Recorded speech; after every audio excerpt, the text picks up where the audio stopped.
is it that makes this team fight? Is it the frustration that all their glory is behind them? Is it the anger, the shocking departure of a brother? Or is it the unkillable drive to be the best? Fort Worth, the battle for the BLAST Rivals Championships begins!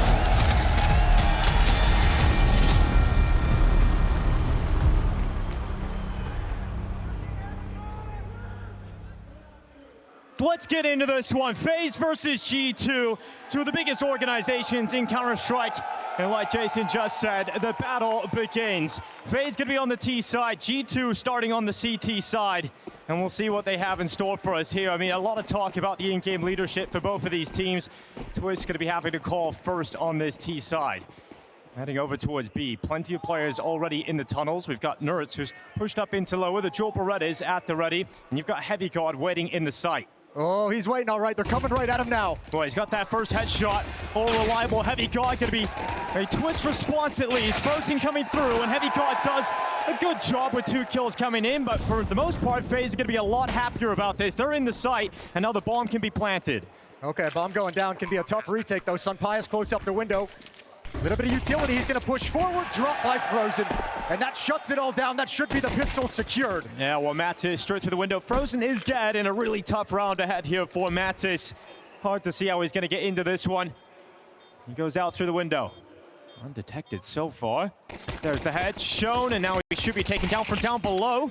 Mattis out of bullets and soon to be out of life. As Twist drops him, and FaZe will have this pistol round. Man, you know, I can tell you, the whole lead up to this event, the whole angle with FaZe has been, can we stop talking about if this team makes it to the playoffs? But now they're in the playoffs. It's kind of like, all right, let's see what happens now. It just seems like every time, doesn't matter who's in FaZe apparently, they will exceed expectations at the weirdest of times. For FaZe, obviously, it's massive to get a win here today in terms of the VRS implications, because obviously in free fall with all the losses they've been taking, missing out on the major. But if they win today versus G2, or the number 12 team in the world on that VRS ranking, they'll climb 6 places, and everything matters so much to FaZe at this point. That's their goal, is be good enough to keep Frozen here, give him the vision that you can be that good, and the VRS. Here's the exit out the long cave, 1 kill for Jacob, and Mattis is gonna try and fall back, trades back and forth. Yeah, and the round is still very much alive. Somehow 2v2 out of the initial engagement. It's quick, it's direct, and it's heavy from FaZe, but results in a lot of casualties. Mechu in a fight against NertZ. Gonna back away. Not give him that chance, not trying to put Brokey into a 1v2. Brokey strolls up short.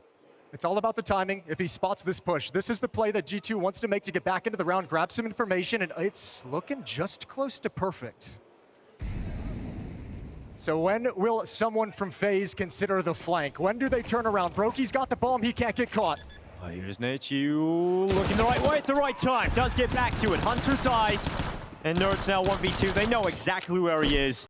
And so winning this round becomes almost impossible at this point. We take a massive mistake from FaZe. And re-smoke a bit short. NertZ with no kit on his back nor any utility will concede. So falling back, it's going to be 2 in a row here for FaZe. Yeah, really admirable round out of G2, unable to close it out, but doing some good damage. FaZe won't be too concerned about that. And one more maybe at the end here. NertZ is giving away his position, wants to fight. He's got that. Another exit kill right in line, but he's shut down, and it's a 2-0 start for FaZe. When coming into this event, Jason, you've been very confident in G2. You've been excited about what they can do. We got to see them versus Vitality yesterday. They were competitive on the first 2 maps. Not so much here on Dust2 though. And I mean, for G2, what are your expectations now we get into the playoffs? I mean, when I look at this side of the bracket, I want them to be... I just want to make sure, boys, that we are not afraid to take initiative. Not afraid to take chances, right? Not afraid to take fights, take duels.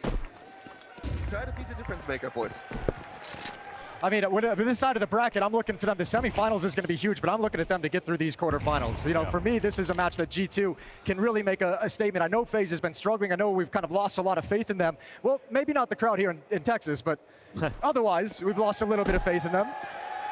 But I think answering with a good win here, getting into the semifinals, and then you have a tough task against Na'Vi, that would be a very cool game. Well, Mattis is pushed up towards top middle. Beyond the telephone pole, into the fight. Jacob down first, and Mattis goes again. Going to get confident in their face and fight them as G2 come out on top of 2 fights, leaving FaZe with 3 players in tunnels trying to go towards B. All right, well, HeavyGod's tucked into Cubby. Actually, G2 has such a brilliant defense at the moment, powered up by this push towards T-spawn by NertZ up middle. He's got all the information in the world. And there's Sunpai, a scout lands, and FaZe is whittled down to just 2 players. Never able to progress into the bomb site, and now with 50 seconds on the clock, thinking you have to reconvene, but will you clear this position? Surely not. Surely you don't check where NertZ is playing right now. I don't know. Oddly enough, I think they do. Oh, they're very slow about it, so yeah, here they go. FaZe going to be aware that everywhere is a possibility for the CTs at the moment. All right, Fort Worth, calm it down. FaZe going to be taking the engagement. Low HP, knows the position of NertZ. So this is just 2 and time off the clock. Now Hiroki's come back to help him, so the round's done. FaZe can't fight for this one. Just going to try and hang on to the AK-47s. If you're G2, not a lot of money left, but the decision to keep buying pays off. Finally, they get the break they're looking for. Well, first round for G2.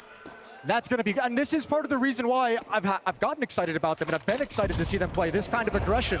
The rebuy into the 3rd round, you've done economic damage, you want to try and punish it, and then you still go up in their faces, even with weaker weapons, and they've got the players to pull it off.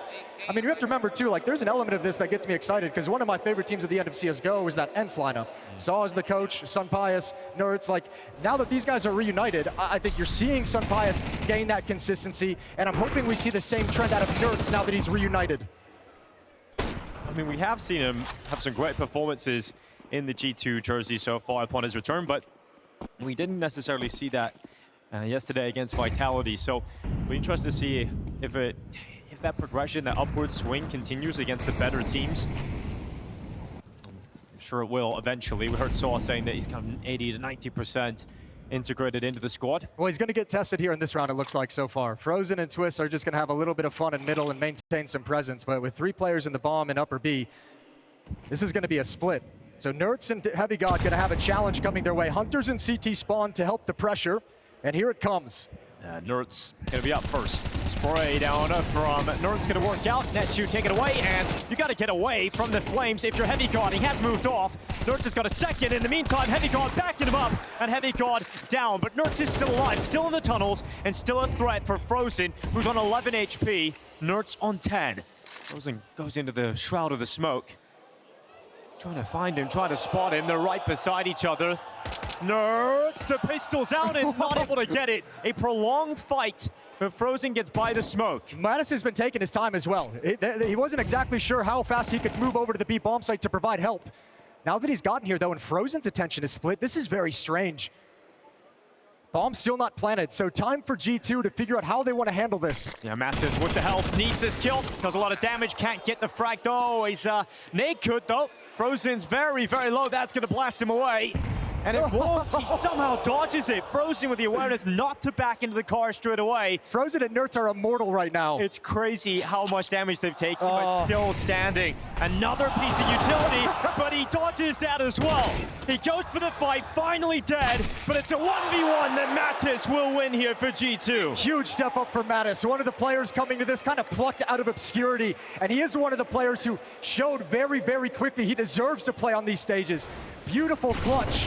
What a tough round all the way through, though. NertZ and FaZe have like a 40-second standoff. Absolutely crazy. This round was so tense. So many fights you thought, okay, that's the end of FaZe. I don't know how FaZe dodged them for that long, but eventually taken out. Tank the Molotov as well. Yeah, it got really weird. Well, does FaZe want to buy into this too? No. They could have challenged, obviously would have been a huge risk, but getting the CTs down to just 1 player, you could have forced up the way G2 did to you, but they're content to sit back early on in the half. So round 5 is going to be a little bit chill with unarmored pistols.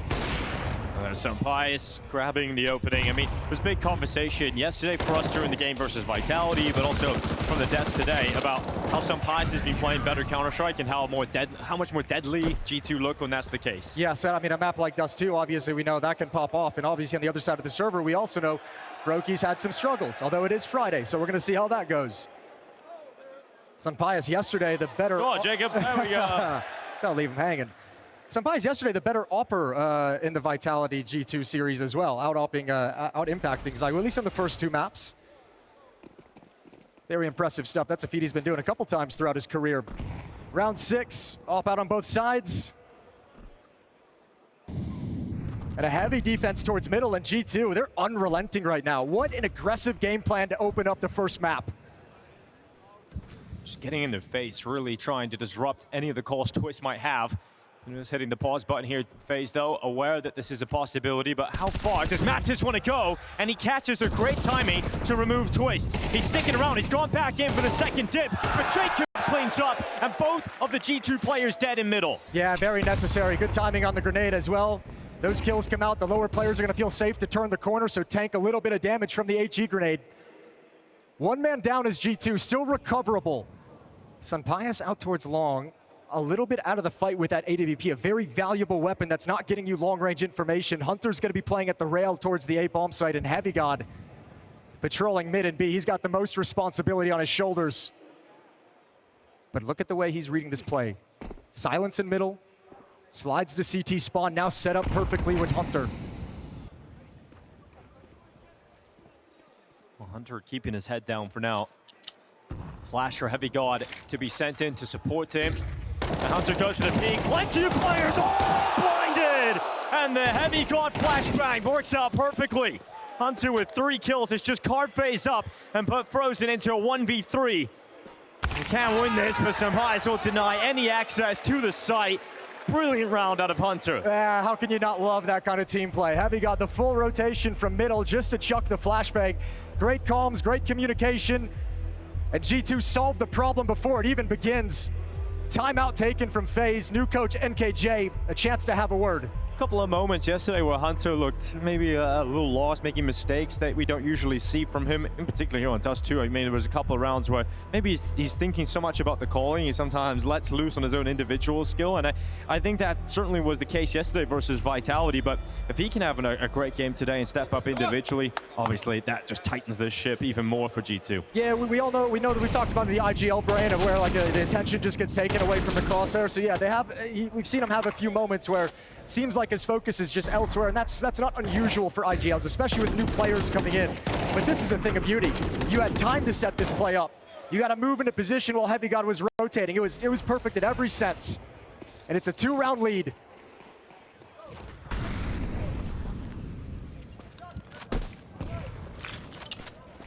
Made their way down middle already for FaZe, climbing up on top of the Xbox. Going back for a little bit more. They're going to tank the utility, wanting to get up in Hunter's face early. He's in a good position, not playing committed, so he can keep that range on the better weapon and throw utility in instead. And just block short again with the smoke. Yeah, I mean, this is all about just stalling things out, you know, running down the clock a little bit. There's, you know, that's pistol, so FaZe is trying to wait for all this utility to go away and disappear so they can actually attack in with some of the weaker weapons. Here's the NertZ peek into mid just for information. Took a couple of bullets towards him. Goes into the peek, just changing up his position, ready if they come through the smoke. Any flashes available for FaZe? No. So this is going to be uncovered fight for NertZ. He can only get the one, and then Jacob comes in on the deagle, and all of a sudden, that B bomb site wide open for business. This is a disaster, and you're going to want to go for this if you're G2. 3-on-3, you have the weapon advantage as well, but retakes at the B bomb site are never easy. Broky's got an AK-47 Molotov to delay things as well into the choke points. And no one from G2 is set up to go through tunnels, so all three, oh no! Broky Friday! It's Freaky Friday right now on the server with that kind of shot. We've got Hunter and Sunpias setting up, thinking about actually just repositioning through the mid doors and going straight up into the tunnels. They have been scared off by that. That is just ridiculous. Okay, Broky. I can't remember the last time I've seen something quite like that. That's a disgustingly crazy shot to hit. Completely takes away any chance to retake. Yep, out of that. Okay. Yeah, we're getting weird. There's that FaZe bullshit. It's all coming together.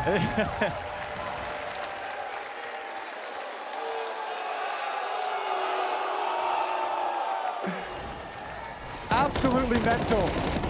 Great trades from the pistols coming out middle. Beautiful shot from Jacob, but this... Yep. I'm sorry, what? Only on a Friday. I'm sorry, what? Oh my God. How mad will you be when you watch that back? Yeah, that's definitely a popcorn play right there.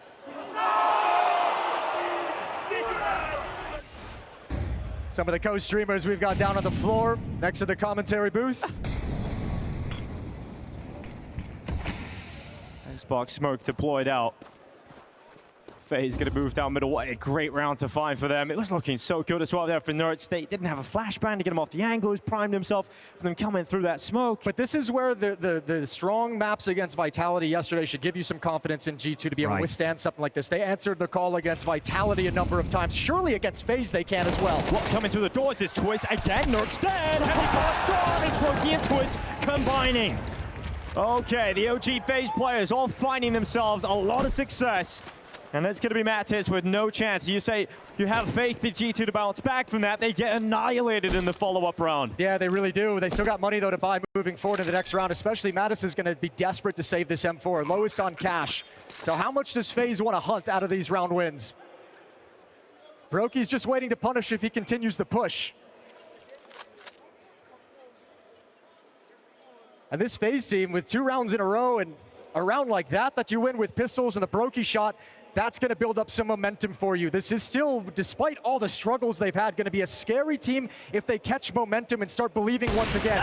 We saw some elements of that towards the end of the group stage. And we're starting to see some elements of that here in the first quarterfinals. Well, NertZ is going to be kicking himself. That's back-to-back rounds, right? He creates that opening by going down for FaZe to move through. Gonna have to tighten that up as this game goes on. So Pius into the AWP.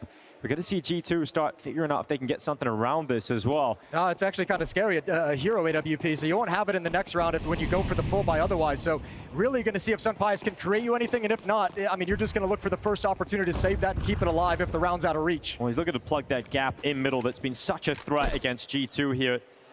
So let's see if Pius can find some success from this position with the AWP. Might be the change-up that FaZe aren't anticipating. Maybe the element of surprise, but they've got the information now. So no longer does he have that added advantage of surprise. Might make FaZe a little bit nervous, thinking that all of a sudden, okay, this is actually a full buy. The AWP is on the field. They might not realize that it's going to be all pistols they're up against. So utility into place and all the details still going. Pius mobile, but I feel like you got to maintain a little bit of aggression with the AWP, which is a scary prospect as Brokey's around the corner. Pius has to make this AWP sing. Moving up towards short. Not wanting to take a single step forward. Just slithers as he gets closer and closer to the angle. Frozen utility out in his hand. Pius now has the angle. Gives it up. Eventually he's gonna see that utility coming in. He goes forward, good shot. Got information as well on Frozen moving up. The G2 have players on the right side of the map here. Could there be the release valve towards B, though? NertZ is over there on his own with a 5-7. He's being squatted, coming up the ramp, trying to take the kill inside of the tunnels, but he can't get it. And that bomb, it's going to have to try and get into the site. And Frozen, hoping from the A-bomb site, he can carve them up from behind. But that bomb needs to be collected, and Natu's got it. Hunter's got a one-on-one. Hunter's moving into the B-bomb site. He's going to go forward, 5-7 in hand, and he goes, and down he goes to Natu. So it's Pius on the AWP, the hero AWP. And the Spaniard steps up to try and go back into the site. Natu waits at the window, out to the AK. He's heard it, and Natu walks to the window. Confident in the clutch. Steps into the FaZe jersey. We wonder what he's made of. What is he going to be able to do in this FaZe jersey? And he's clutched up for them already in the playoffs. I'll tell you what, scary sign for me is Pius dropping the AWP in that 1v1. I know it's a more wieldy weapon for it, but you're giving the sound cue, you're giving information, you're letting him know exactly where you're coming from. That's a big risk for Pius, and obviously gets punished for it. 5-4. Oh, well, clutch factor falls in favor of FaZe here. Pius does so much in the round, but just that final kill escaping him. That round got so scrappy, so incredibly scrappy with the way the teams got spread out. I thought Hunter might be able to push in and stop that plant. Timeout comes to a close. 1 round lead. Full buys for both sides now.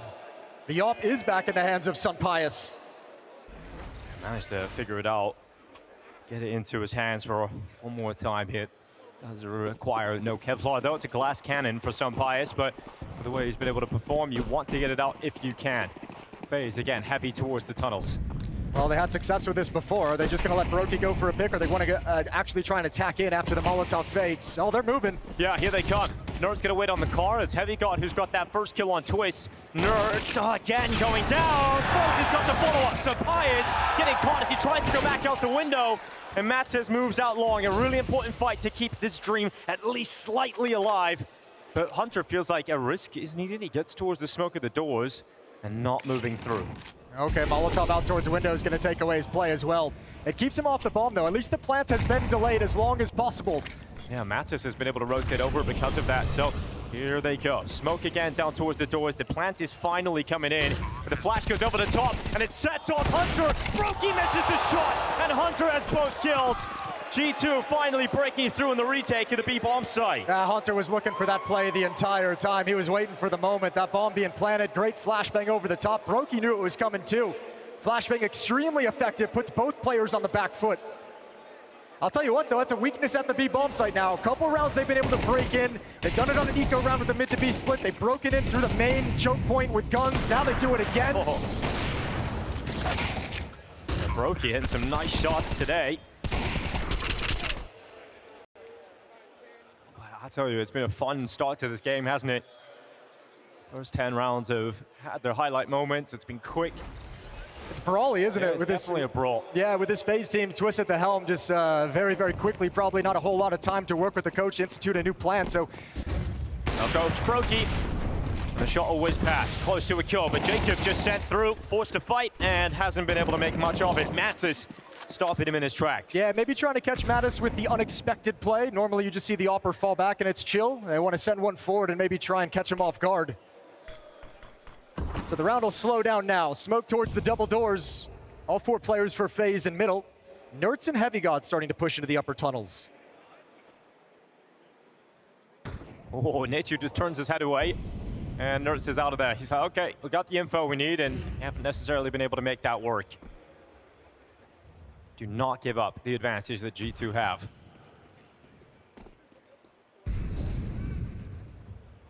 Sampai's being patient, holding for this push to the doors, and eventually Frozen will provide that push.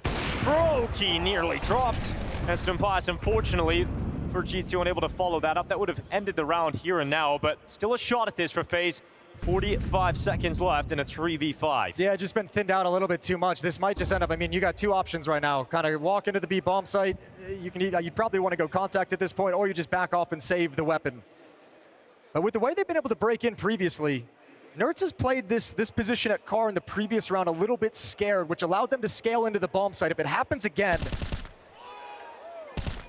Oh, HeavyGod, first headshot's good, but both of the B players dead again. Nothing from NertZ, and he's out of there. That's the site taken. Oh. Twist has got the chance. He's got the information of that player close to the doorway, but now he's looking towards the tunnels. Oh, Twist. This could be a brilliant play. Inside of the smoke, his teammate gets dinked though. Brokey low, 14 health, but Twist up on top of the box, sees the barrel, seizes the chance, and Twist couldn't get to the second, so it's Brokey instead, looking to that is what Brokey does best. He gets his second chance, same shot, same situation. This time absolutely drills him to the wall. And again, FaZe will not relinquish this advantage. They just creep one round ahead yet again. And that's a timeout called. That's more like it from Brokey. I mean, when he's having a good game, when he's having a good day, FaZe obviously become a lot more deadly. 4 out of the last 5 rounds in the favor of FaZe, and NK's still taking a timeout here just to talk to the boys, get this last round. I mean, if you're G2, you're like trying to figure out whatever you can do to help that B bomb site defense out, figure it out. Because time and time again, through different variations, FaZe are finding their way into the bomb site. Look, I mean, look, the B defense just hasn't been good enough in a couple of these rounds. Not really a whole lot the rest of the guys could do. You know, you can cheat a rotation over, but that's going to weaken you elsewhere. Plenty of situation, NertZ and HeavyGod should have been able to deliver a little bit more. This round being one of them. 1 kill between the 2 players.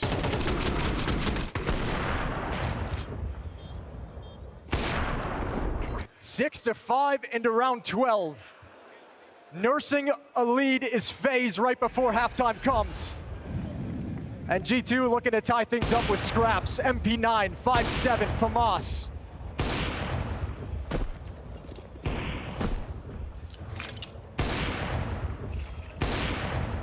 Interesting They've left NertZ at the B site, Jason. Is this one of those rounds where you think FaZe have hit B so often that eventually they're going to think G2 will make the adjustment to strengthen that B bomb site? I think because of the weaker weapons as well, you also want like someone like HeavyGod with an M4 to be a little bit more mobile and give him the freedom to read the map. So starts at the A bomb site in case there's something there, but shifts back over now. So defense all of a sudden is a little bit more standard again. Hunter's kind of in no man's land. I guess he thinks he'd see somebody, but I think he's about to just get killed. If Jacob peeks.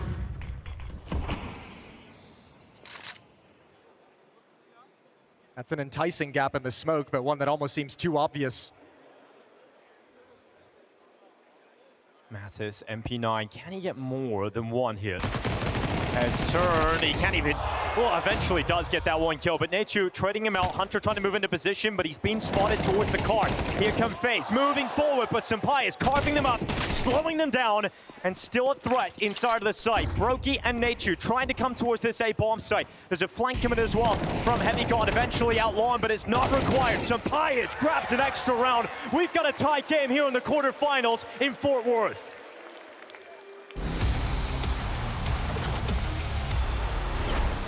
Counter-Strike finally came back to London. Let's go back to check Ivy. Okay, Hunter's still in a strong position, has his cross to the site. Does lose his teammate in the meantime, but they line up, and Hunter redeems 3. Worried that they're kind of tunnel visioned on breaking through this A-hold. Okay, that's gonna help. Dude, that's a huge kill. Like, Ultimate, he's not exactly top in the charts. He's not up there alongside NertZ, but that's the two top performers both felled by this Deagle. 2v5 back for Twist and Nav. Oh, up close in the smoke, Mattis Deagle continues, and he's gonna seal the deal. Huge round from Mattis, what a 4K.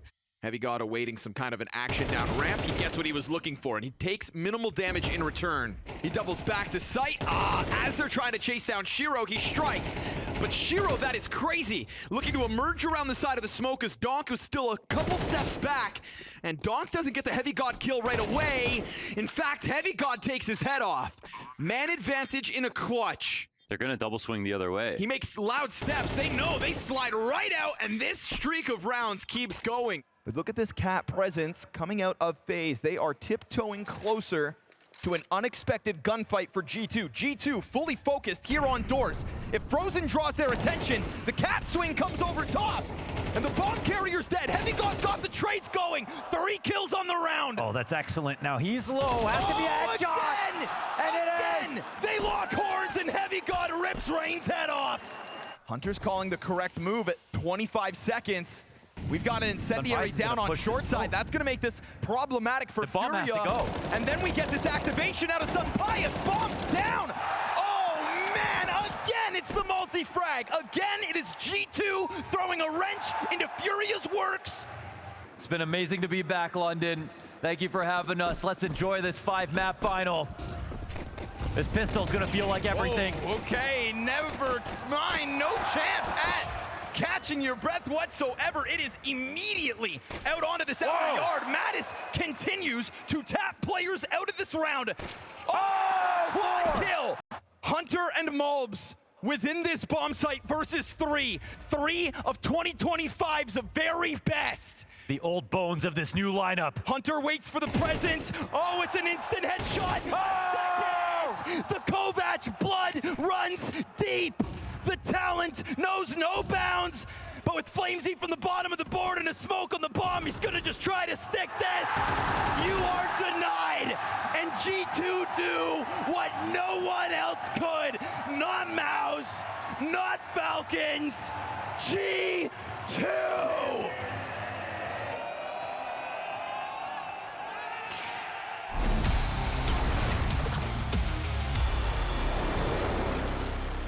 Tie game 6-6 here in Fort Worth, opening quarterfinal of Blast Rivals.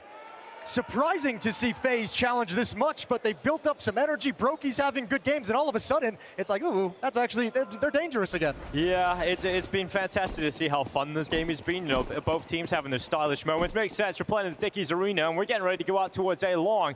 There's going to be plenty of players at G2 about to round this corner, but no one from FaZe there to meet them. No one home. They want to focus over towards short, but they hear the footsteps now. They hear the sound cues. Flashbang out towards long. They're going to peek it all along the wall. Everyone's blind. Twist and Brokey and Jacob all combined. Yeah, shutting it down, melting. This attack is G2 fall to just 2 players. Mattis and Sampaio waiting. It's got to take a miraculous effort to get back into it, but that was your window of opportunity. And now the door is shut in your face. It will be a pistol round for FaZe, picked up now in the second half. Yeah, it's both pistols for them. A great advantage to have in the opening map of this series. Dust2 is their pick, and they're showing why they felt confident on it with this patchwork lineup. Led by Twist at 11 kills, Brokey and Frozen following up with 10 apiece. The veterans delivering here in this game. And a very strong pistol round, a quick adjustment. And all Sampaio can do is chuckle to himself a little bit as we move into the second round. No force buy for G2 without the plant, without even getting close to the site. Right, they had the aggressive economy decisions, in that first half, buying up, trying to get it back, but don't have that luxury here. They want to get the buy round out as quickly as they can. Going to be behind by 2 by the time that comes out. HeavyGod walking into the open. Jacob is taking 2 with the FAMAS. And we'll see them move up. G2 should get melted here. But I think one of the questions, coming into this event was, are FaZe even going to make it out of the groups? I don't think many people had them making out of the group stages before this event started, but it's so surprising to see them at this level. We were so positive about G2, and now FaZe in the lead of the game here in the quarterfinals. Yeah, I mean, that's probably the most surprising part about their run so far, although actually the win over Fury is a little bit crazy. Yeah, isn't that's it? 2-1. very crazy. I'll take that back. The win over Fury is pretty crazy because I think that's the one where you look at it and you're like, well, they probably were one of the teams that shouldn't have made the playoffs, but Furia came in and just for whatever reason gave them all the chances in the world and looked horrible. Yeah, really underperformed at this event. But you take those opportunities and you run with them. That's exactly what FaZe is doing right now, up by 2. But guns are going to come out for the G2 side now. And throughout this event, Hunter's called on the T sides pretty defaulty, giving players chances to make plays, giving 2-man units chances to take space. They like to progress across the map slowly, less of the grouped up style that we saw at FaZe in the first half. Sampaio starting by going long. Well, he's blocked by the smoke. So Sampaio retreats back out of long and joins his teammates towards middle. NertZ ready to break that smoke open. Frozen biding his time, ready to communicate for that nade to come in and not spotting a target. So Twist goes next, up he goes. First headshot's good, and HeavyGod getting the trade. Yeah, but the information was never gathered from middle, so that surprised Twist. He was wanting a stronger fight there. 1-for-1 is not bad considering the situation. Frozen on notice now. Full mid control for the G2 side of things. Gonna try and block the smoke. It's still gonna pop and block vision. They're going to send Frozen up on top of the box. This is a strong setup so far for FaZe to try and deal with the mid to B. Yeah, but this is exactly what G2 want. They've baited out a Molotov now, baited out some utility, and now you can change things up.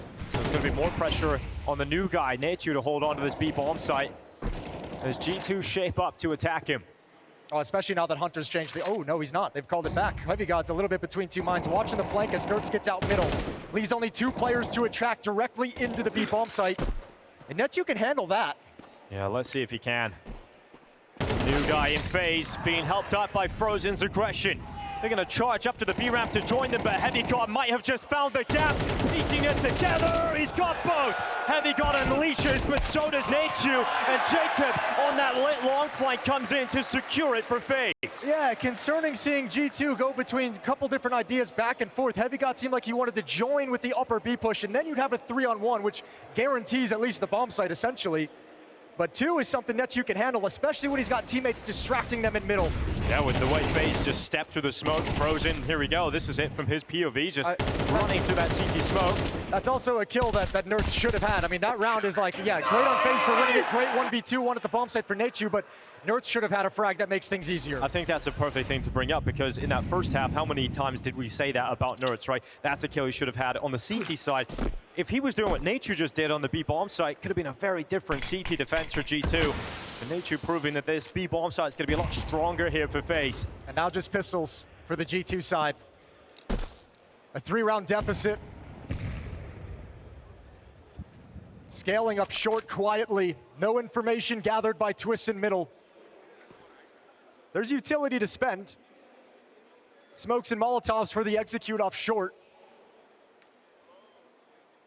But a passive defense with rifles is what they have to try and break through with virtually nothing.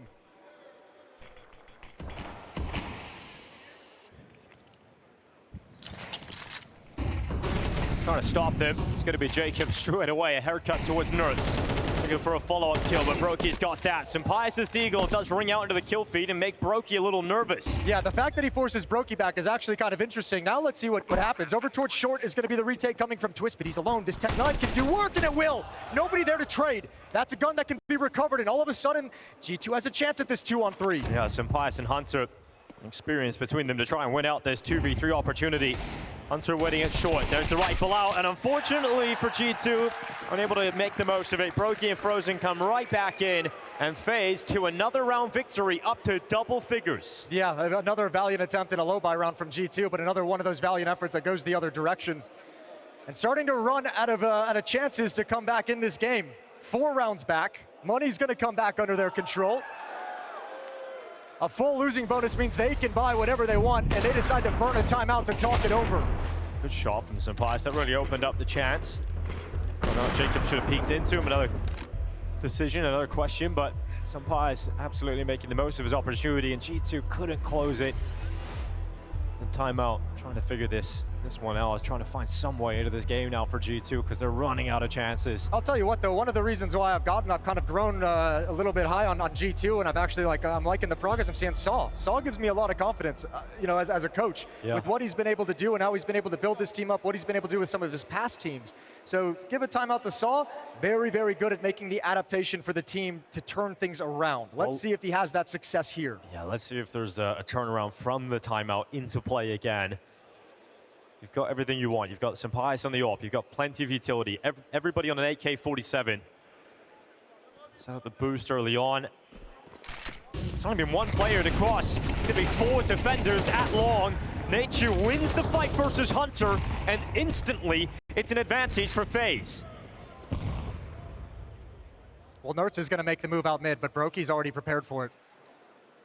He could shut this door in his face right away, but a missed shot from Broky, and a perfect one from Sympaius. And Sympaius, like we saw yesterday against Vitality, just the engine of this G2 team. Once again, he's in that kind of carry mode, trying to pull them through a tough stretch. HeavyGod's gonna lead the way up short. Support of the AWP behind him. Jacob gets a kill out towards long. They need this clean, and they got it. Yeah, well, kill at least coming in from Sympaius. He's doing what he can here for his squad to keep them going, moving into the site. Plant's gonna go down for short. NertZ really quiet opening map to this quarterfinal. Can't afford to go down here with nothing. There's Frozen spotted. NertZ gonna get swung on. Now he's in an awkward spot, and NertZ gets nothing. FaZe make it very difficult for him. That puts a lot of pressure on HeavyGod to find a new position. You still don't really fully know if someone's coming long, so big risk now required. Thankfully, FaZe isn't coming from that position, so HeavyGod's gonna have safety. Yeah, well, that time is ticking on the plant. Held behind the smoke now. They've got to go through it. Here they come. Missed shot. Sympaius, they know where you are. The flash goes over the palm tree. He goes into the peak again. Sympaius connects. So does HeavyGod. And Sympaius is delivering here for G2.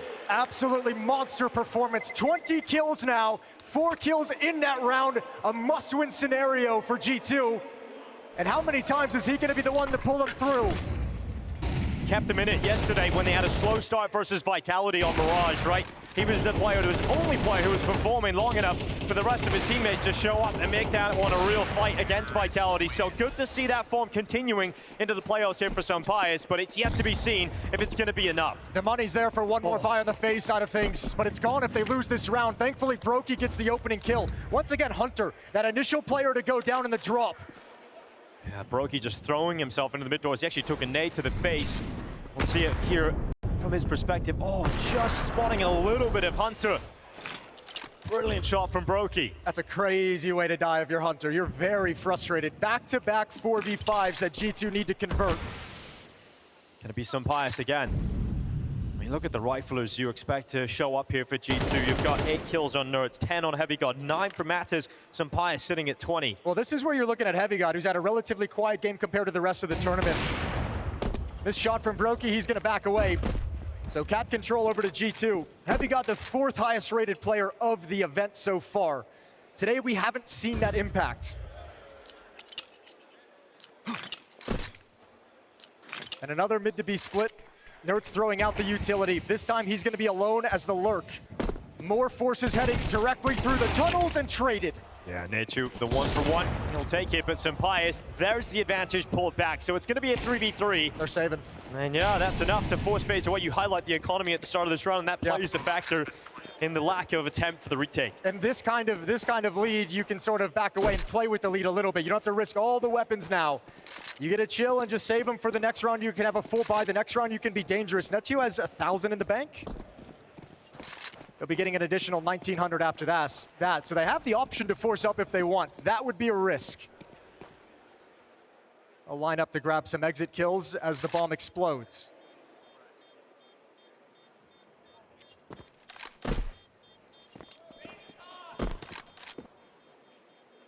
There's a really positive sign that G2 have been able to flip a 4v5 back in their favor twice here. Sampayas hanging on to the expensive weapon at least, not going out to his death. And there wasn't an upgrade available for Twist to get off that FAMAS. What's up, Fort Worth? How y'all feeling? You guys want to see G2 come back in this? I didn't think so. So you want to see FaZe spank him out of the server? All right, baby. Let's get into it. Round 19, 10-8. Well, FaZe have definitely started to stall out here. Let's see if that save can help them. You've got HeavyGod going out long. The corner smoke has been deployed. He's got the cover he's looking for, but here comes the push. NertZ and Frozen, both over towards tunnels. The weaker weapons trying to puff up their chest and really show a fight towards NertZ, but he's gonna handle it. NertZ goes down in an advantage towards G2. Finally an advantage towards G2. What a difference it might make in this round. Hunter's feeling a lot more comfortable, still alive, got a man advantage to play with into the mid-round. Long control is there, but FaZe at the moment don't have the desire or really the resources to defend against it too heavily, so focus more towards middle. Gonna start activating Frozen to push into the B tunnels, to shrink the map, clear things out so they can turn and address the situation. Miss smoke, but they've got plenty left to redo it. Well, there it comes, so smoke gonna be tossed out again. The mid push coming up here to Twist. Mattis actually moves into it and loses the engagement versus Twist. So 4v4, 45 seconds, and the bomb now arriving towards the site. But Brokey's here. He drops down. He's going for the stylish maneuver. Twist has died. HeavyGod, this is more like it for G2. But how freaky can Brokey really get today? Goes for the jump shot, hasn't made it work, and HeavyGod over the top into the 3K, and he's finally online. All right, that might be, if HeavyGod, if he shows up and he continues playing like this, if he just shows up and is the closer on this map, that would be something special. 21 kills on Sampayas, and HeavyGod's gonna start closing the gap here with a triple kill in this round. And FaZe can't make that defense work in the 4v5. Good job closing the map down, making it smaller, moving into position, having the right read, but none of the kills going their way at the end. $2,400 losing bonus, so likely another buy in the next round for FaZe.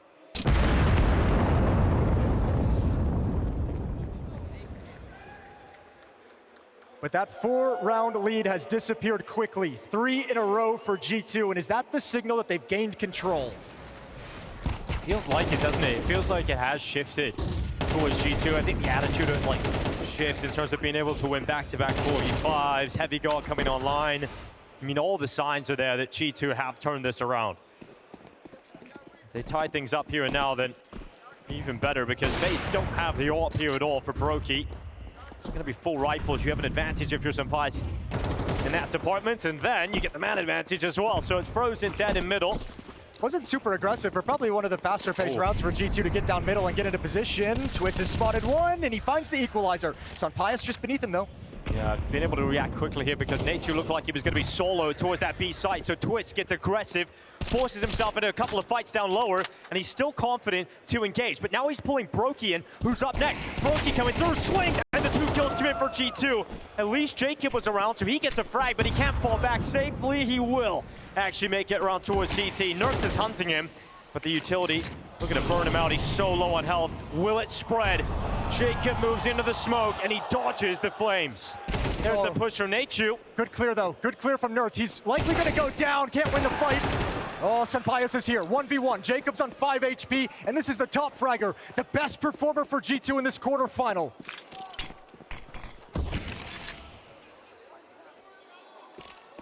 He's going the long route. He wants to win by timing. He knows with the HP, he's got to be a little bit tricky about it. Senpaius flash over. Spots it. Squares up for this clutch.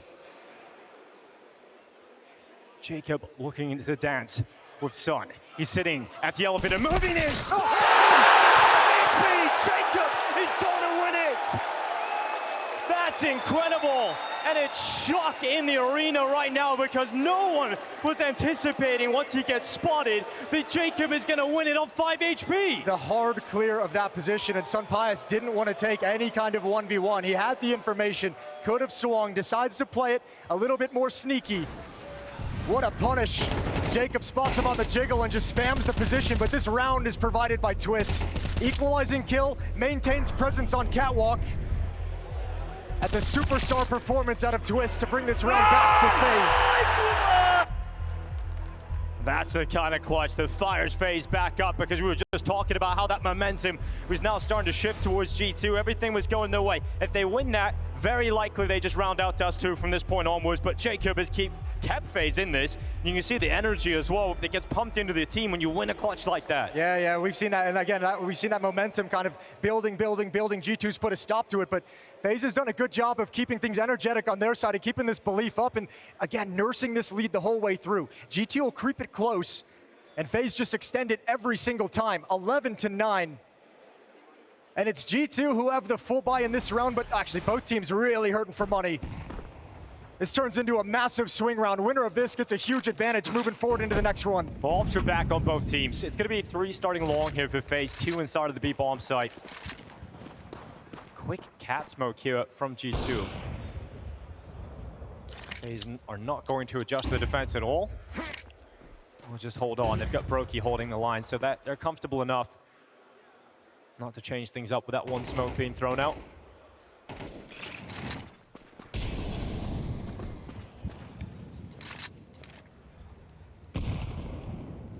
Control of middle.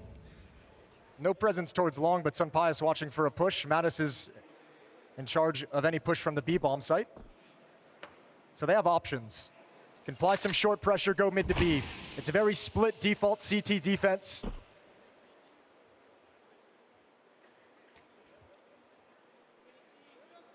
"52 seconds as they take their first steps out the mid double doors.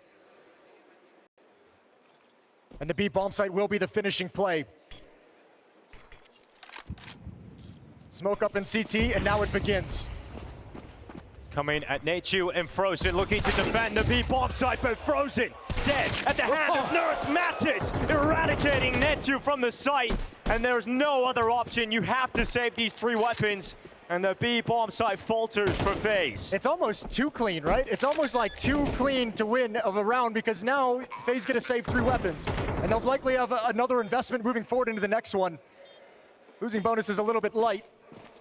11-10 now. We've talked a lot about some missed opportunities for NertZ throughout this game, so fair play, give them credit where it's due. That's an absolutely disgusting shot on Frozen to crack open that bomb site. Yeah, because the B bomb site's been good for FaZe. You know, that's a strength they've had over G2.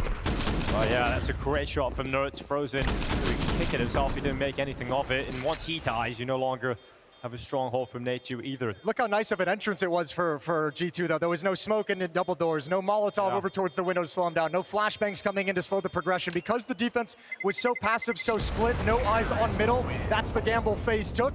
Without the information, you can't prepare for that hit. Knockout blow, and NertZ was the can opener. Well, G2 weather the storm. They don't allow FaZe to burst up towards 12 off the back of that Jacob clutch. Well, let's see what they can do. They've saved those 3 weapons, as you mentioned. They're going to try and piece together a strong buy here for FaZe, or at least as strong as they can get it. And this is what they've got. Okay, USP, for Nature, P250 for Frozen. Yeah, so I was trying to just say these 3 weapons are enough for us to have a chance to win this round. We're content with that level of challenge.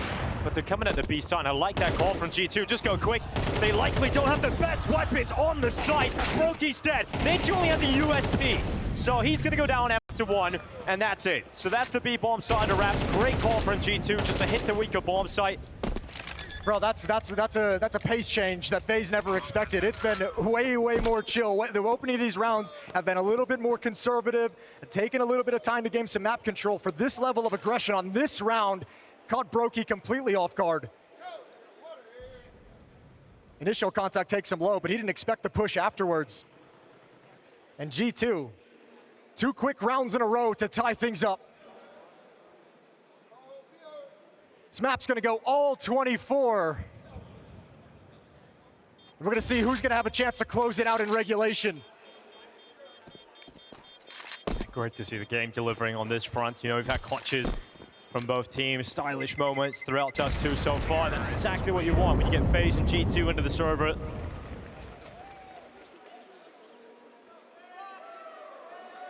Well, here comes the buy for FaZe. They're going to be missing the AWP on Brokey, which he's had a number of times, so... Oh, no, they won't. He's picked it up off the ground. Timeout called. 3rd and final timeout for FaZe. And NKJ, as a new coach stepping into this team, tasked with pulling it out of the pits of despair that they've been in for the past few months. Very tough task for a coach who's got experience, but not with a team with this many eyeballs on it. And a very difficult first test here in the quarterfinals. Very vocal during this timeout. Money an issue for FaZe, but not for G2. They've secured that side of the game. 5 of the last 6 rounds going in the way of G2's offense, so it very much feels like they've figured out how to play this FaZe defense like a fiddle.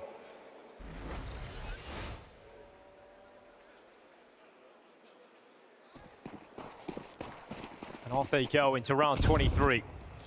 I'm going to cross safely, get to that B bomb site without losing a member to some bias.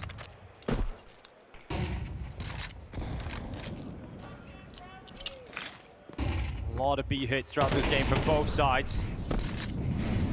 Mantis showing some presence early, willing to just send a few shots towards the B bomb site defenders. You see that lean from Brokey, trying to put the AWP over towards middle to defend not only the mid doors, but also the B ramp if it comes to it.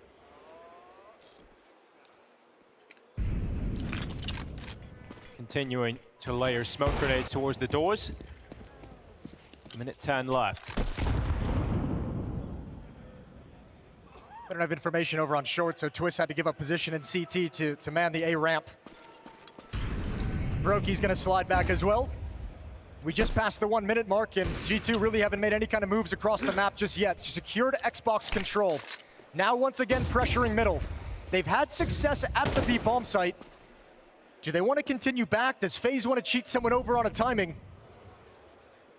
Brokey holds and connects. It's going to be Hunter dead straight away. Brokey to peel away and play from long instead. 35 seconds, that's all G2 have to try and get into the bomb site. Long fight falls in favor of FaZe. Are they about to grab map point first here on Dust2? NertZ tapping away. No one from FaZe wanting to give up their life. They know 20 seconds left. Pressure's on G2. A missed chance for some bias as well. Looks like they just wanted to save, but they said, nope, we got money, let's go back. NertZ with 1. Okay, Brokey, you need to land the shot. You have to. Jacob's giving you some space, and yes, he has. That's the round done. Yep, Senpai's now with 5 seconds left. Will he go down? He's got cash in the bank at least. And he's just gonna try and pick up that AWP on the way out here as well. And he'll secure it at least into the next round, but it is going to be FaZe up to map point first here on Dust2. Yeah, stalled out G2, missed detail. There's flashbangs. No flashbang thrown to take any AWPer off the angle. They, I think, believed, 1, either the money wouldn't be there, or 2, that they'd done enough damage at the B bomb site that Brokey likely wouldn't be in that position. Punished, and now FaZe have a chance, 1 chance to win this map and avoid overtime.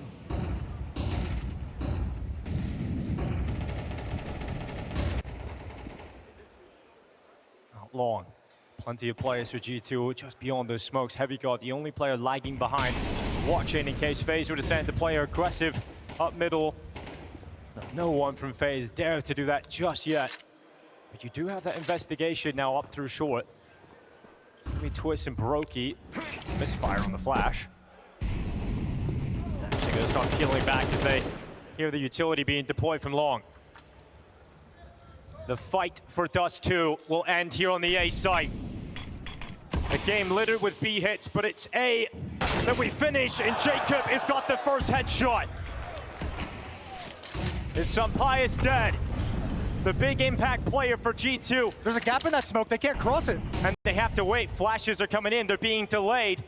And this is only giving more time for FaZe to position themselves. Jacob's got a second. NertZ fires back. Bomb moving in, Frozen with the headshot. And just 2 left from G2 in NertZ and Mattis. Okay, well the AWP is in the hands now of NertZ. Let's see what he's got with it. Mattis inside the bomb site is going to plant. It's a long plant for the AWP. All 4 FaZe members retaking through catwalk.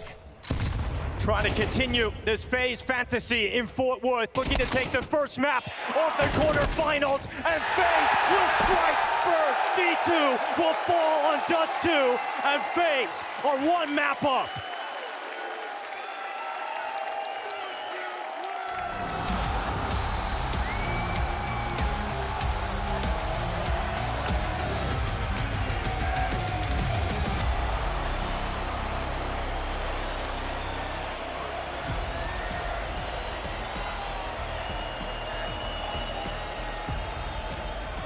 All right, that is map 1 done. I can only talk to one. It'd be much better here on Ancient than they were on Dust2. Absolutely, and this should be a game where they're able to rebound in a map that's going to be difficult to put into your map pool when you have a new coach, when you have a new kind of standardish player, when you've made these changes. Not an easy map to get yourself acclimated to very, very quickly. So fist bumps are out. Off the surprise, the shock of map 1. Off a map in the series, FaZe enter Ancient with a chance at the semifinals. And they start on the CT side.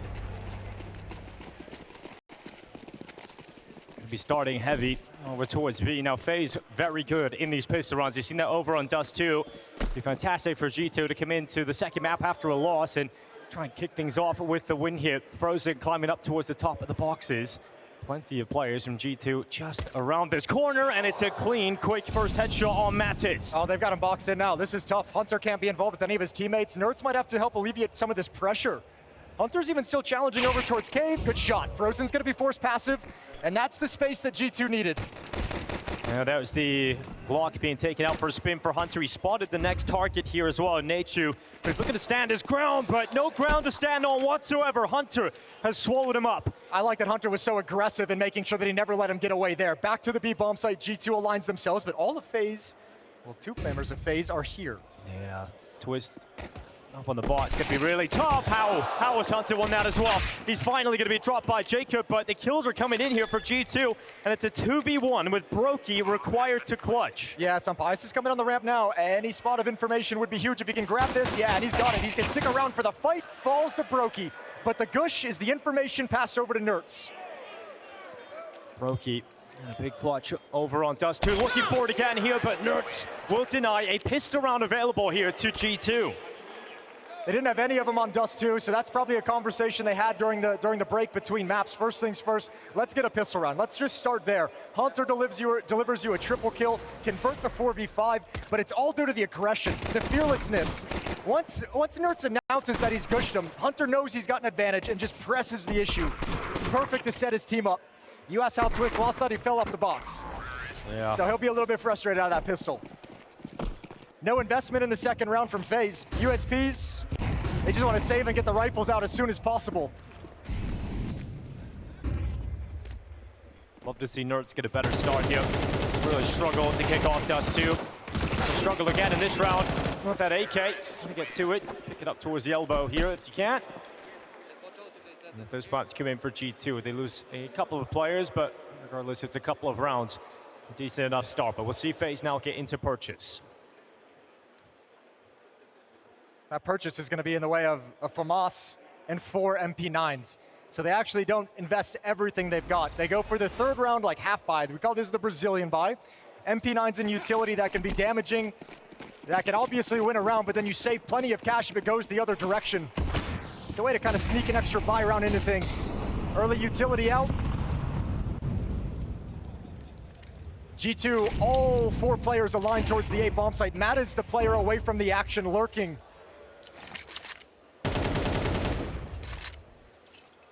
If he's even able to get anything, it's going to really weaken this defense for FaZe so much, but they have drifted Nature over towards Donut.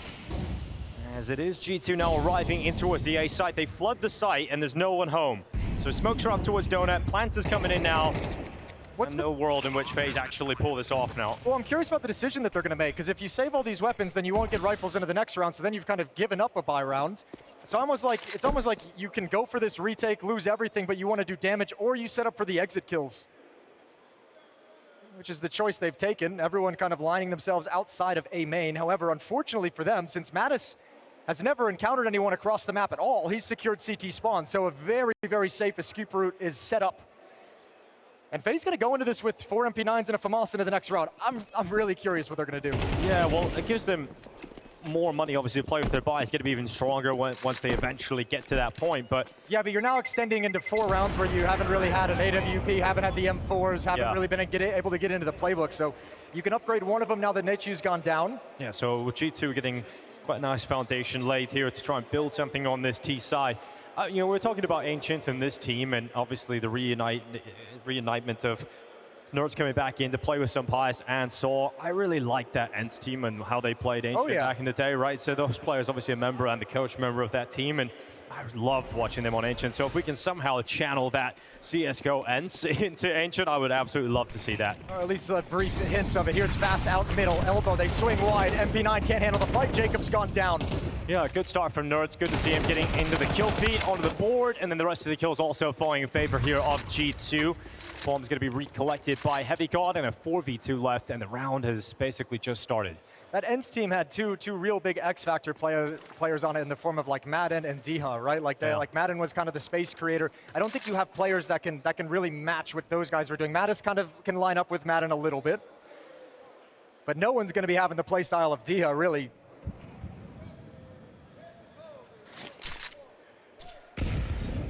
So 4th round for G2, 4-0 here on Ancient, their map pick. Strong favorites on this map with a 79% win rate in the last 3 months. This particular FaZe lineup has only played it once, with NertZ in the lineup against Na'Vi earlier in this event, as the desk mentioned, 13-11 loss. So this map for FaZe is going to be rough around the edges. We're going to see them have to kind of improvise solutions. They're going to take a lot of risks. Well, rough around the edges, but also now a rough start to the game as well, right? It's something that's really a strength for FaZe, has been those pistol rounds, and so you don't win those, you don't win a forced buy, you let G2 get up to 4 rounds before your real first buy comes out. I mean, you have given yourself a very difficult start to Ancient, a map that we know is already going to be rather uncomfortable. Yeah, the test for them is, can you break the momentum? Can you break this streak and actually build your own at the same time on Ancient? Can you win enough rounds straight to kind of wrestle control out of the hands of G2? Good win for Brokey, good turn, even a little bit blind as well. And that's an AK-47 he can hustle over to recover. We'll love that upgrade.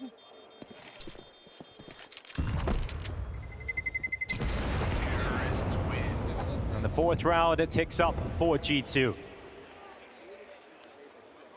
All right, you've got plenty of cash now. You've been saving for this rainy day for FaZe. And you've got the AWP coming out for Brokey. What's he going to do with it? Where's he going to position to start? How aggressive do you guys want to be? Plenty of utility, 2 kits picked up for the CT side. I'm just interested in the call for G2 in this round. They're keeping, obviously, 5 AK-47s out right now. Looks like he's going to go out into the default. Try and get out towards elbow, but more utility this time for FaZe. Going to make that job a lot more uncomfortable for NertZ. He's not going to be charging out just yet. I like the call to be passive in this round. You know this is the round. All the utility is going to be there. That FaZe is going to have all the weapons they want, so don't want to challenge that full-blown utility right into the M4s. Brokey has his AWP over towards the A-bomb site. Oh, good find from Mattis. Taps the smoke open, blows a hole in it, sees Jacob and completes the frag. Twist is pushed up as well, and he doesn't seem to have any idea. But the hit now moving towards A, and Brokey's had to give up his initial angle. Well, he's moved into the donut, which means he's going to be behind smoke cover unless he takes a risk, and that's exactly what Brokey does. He goes to the start of that smoke, he gets that kill on HeavyGod, and now a 4v4 retake available to FaZe Clan. All right, well, bomb not planted just yet. A little bit nervous about this play over towards Donut. Hunter hasn't put it down. They want to secure CT spawn. There is a player there. It's frozen, tucked into the corner. The push out from NertZ. It's going to be Frozen, who's taken away. Look at Mattis again. He's done the same move as he did a couple rounds back, where he's just pushed up the B ramp. He finds nobody, encounters nothing. But Twist is coming in behind him. Twist is around the back. Can he get this kill, though? Twist, there's Mattis taken down, back turned. You're not going to go for this retake unless Brokey gets a kill. You need one more. You're still far away from the bomb site with only one kid. And they've got to offer up the kill, and they do give him the peek, but he can't get it. So Brokey's going to fade away. And unfortunately for FaZe Clan, it's going to be a 5-0 hole. They find themselves in to kick off Ancient. All right, I'm going to keep my eye over on Mattis. I imagine Twist is thinking the same thing of having to kind of, you really have like kind of late attention towards that B bomb site to watch for that lurk, because more than anything, it's just, this round is just chewing time off the clock. Cool plays from Mattis to open up Ancient. This is a really nice way to find an opening kill if you're NertZ. Smoke doesn't break all the way through, but the one bullet helps out.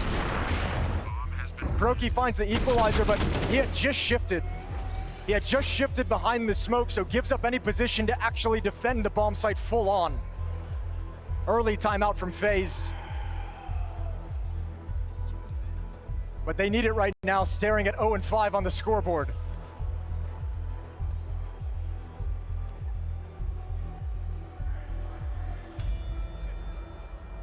Okay, Jake having his say, trying to get his team into this. Such a tough scenario to be down 5-0 before you really feel like you're getting going on the map. We'll see what G2 call here. So much money available to G2 as well. You can start flirting with a few risky ideas. You got 5 rounds available. This is all the money in the world. This is that additional issue with the fact that like MP9 FaMAS buy came out 2 rounds in a row. It wasn't supposed to be like that. Just a great chance for G2 to rack up rounds and build a ton of cash. They've done both. Well, Hunter getting spammed down. He will take a good amount of damage, 12 HP left, but Mattis has got the opener on Brokey. Up, down for FaZe. It's a brutal loss to take this early. We have a follow-up there as well. Senpai's moved up to the donut fight. Got Mattis on 1 HP. So much damage done by FaZe players, but unfortunately not catching a break to actually complete any of those kills. Yeah, Mattis can just go passive with his 1 HP.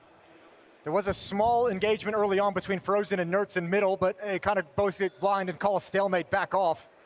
G2's looking to re-aggress and take the space.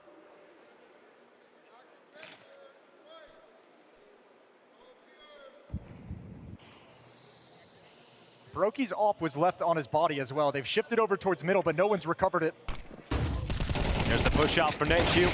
NertZ and HeavyGod collect both kills. FaZe are collapsing right now on this defense, not showing anything towards G2.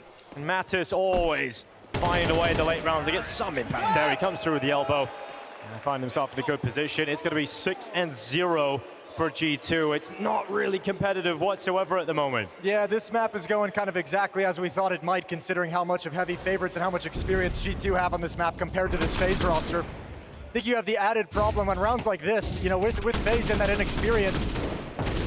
It's an easy T-side for Hunter to call. If his team gets the opening pick, I mean, you know that they're going to have to make a play, and you know that play is going to be relatively disorganized. Just fight together, make sure we're on the same page, okay? Things haven't been going our way, but now that will change. One frag is all it takes, boys, okay? Let's step it around, let's step up, come on. Doing that? Trying his best to get the belief from Dust2 back in the FaZe, boys.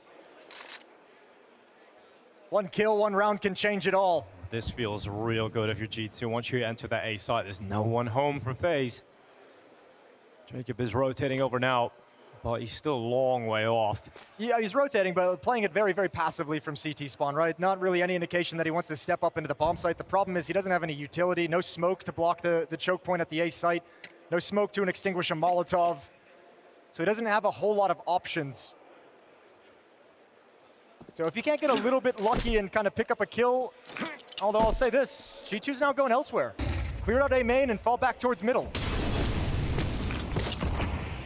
NertZ are going to maintain his position. Doesn't matter, he's really giving up the information. It's just about staying alive and not being a net negative, but eventually will be taken out. And then HeavyGod just shot through the smoke and headshot Jacob. So everything's going well for G2. They're just going to run in towards the A bomb site, and that'll be it. Another round for G2, 7 in a row here. Yeah, looking real easy, looking real simple for G2 at the moment.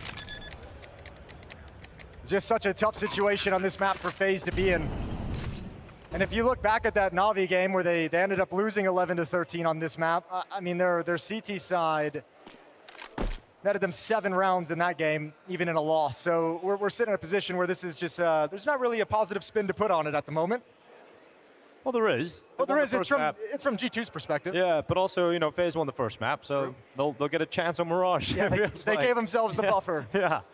Does feel like we're going to have to go there, though. This is a very, very good start from G2. I wonder if FaZe could go back in time and they could redo that MP9 save round. Would they change anything? That's what I was wondering. Like, are they actually just going to go for the upgrade and throw away the MP9s? Like, it seems like a crazy thing to do, but look at the consequences. This team's economy has just ramped up to a degree that you can no longer stop.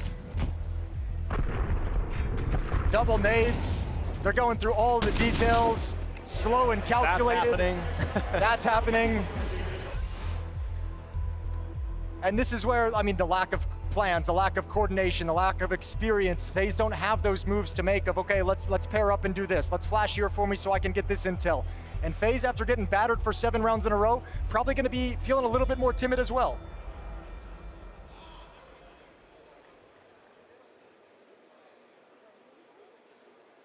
All right, another timeout burned.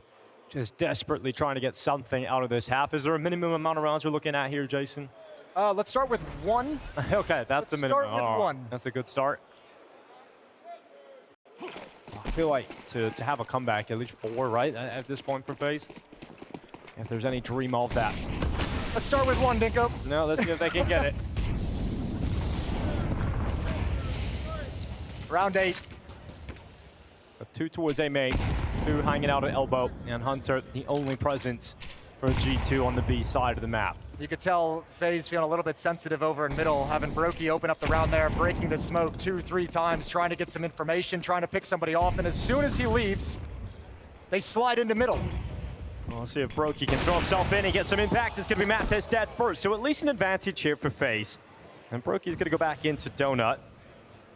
And things slow down as Brokey is waiting for next contact. Where's it going to come from?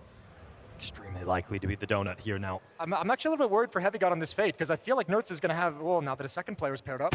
Yeah, missed shot from Brokey.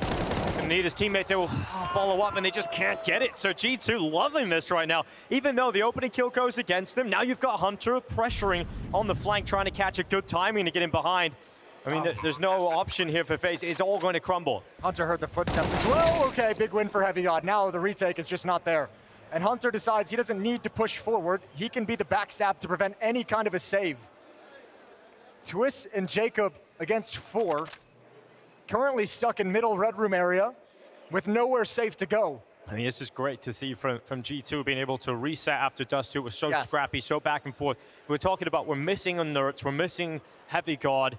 The only player really showing up there was some Pius and at times Hunter, but now you've got NertZ online, 7-1. You've definitely got Hunter online, 10-2 right now. And this is a much more positive sign to see the G2 that we were excited about coming into Fort Worth. Yeah, I mean, it's a very impressive response after probably a surprise map loss against FaZe on Dust2.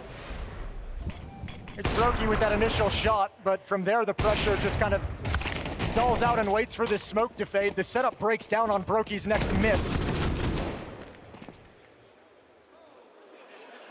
We can all read those lips. It's a fair question. It is a fair question. They're not doing much right now, FaZe at all. Some Pius up on top of the boxes at the bottom of B. There's a chance G2 just individually start styling on them as well at this point. Break them down as the system, but now Matt is confident to go for the peek towards the top of the ramp. Was detected, not going to be removed just yet. We'll put some pieces of utility in place. Really struggling to get that nade out. That stuck into his hand, didn't it? Well, they don't pick up the pressure. NertZ lurking over and clearing A main as all this is going on, as his teammate just waits for this utility to fade away, and now they can start making their moves. NertZ, let's see what he can get done here. M4, here's the steps. Primes himself for the fight.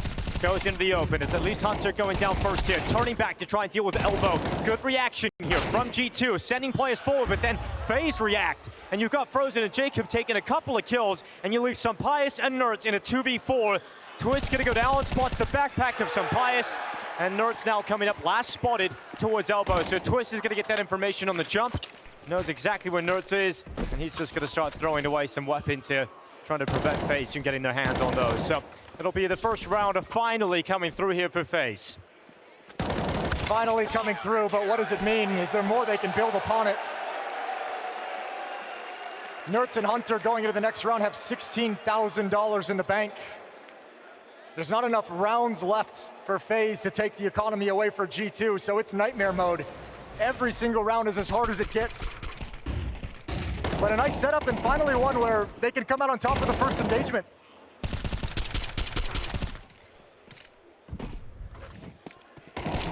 So 8-1.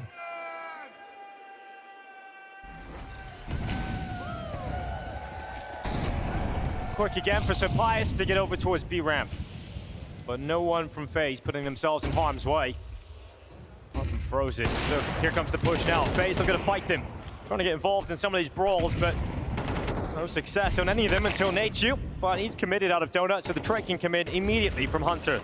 And then followed up by NertZ, at least Twist staying in the fight for FaZe. But look at that A bomb site, completely open right now. So Frozen trying to nip in behind and get anything for FaZe, and he will overperform. That gets himself two, and all of a sudden it's HeavyGod in the 1v3 clutch. Yeah, that's way too much from Frozen. To get the 2 kills is crazy. HeavyGod, how you gonna play this? You got plenty of time, 1 minute. Plenty of HP, he's got 100. Now moving in towards CT spawn, disappears on the map. Jacob and Twist about as far away as they can be from each other.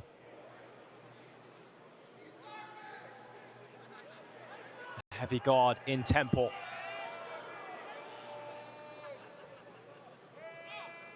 I like this from Twist. The safety of A main, it's a real thing.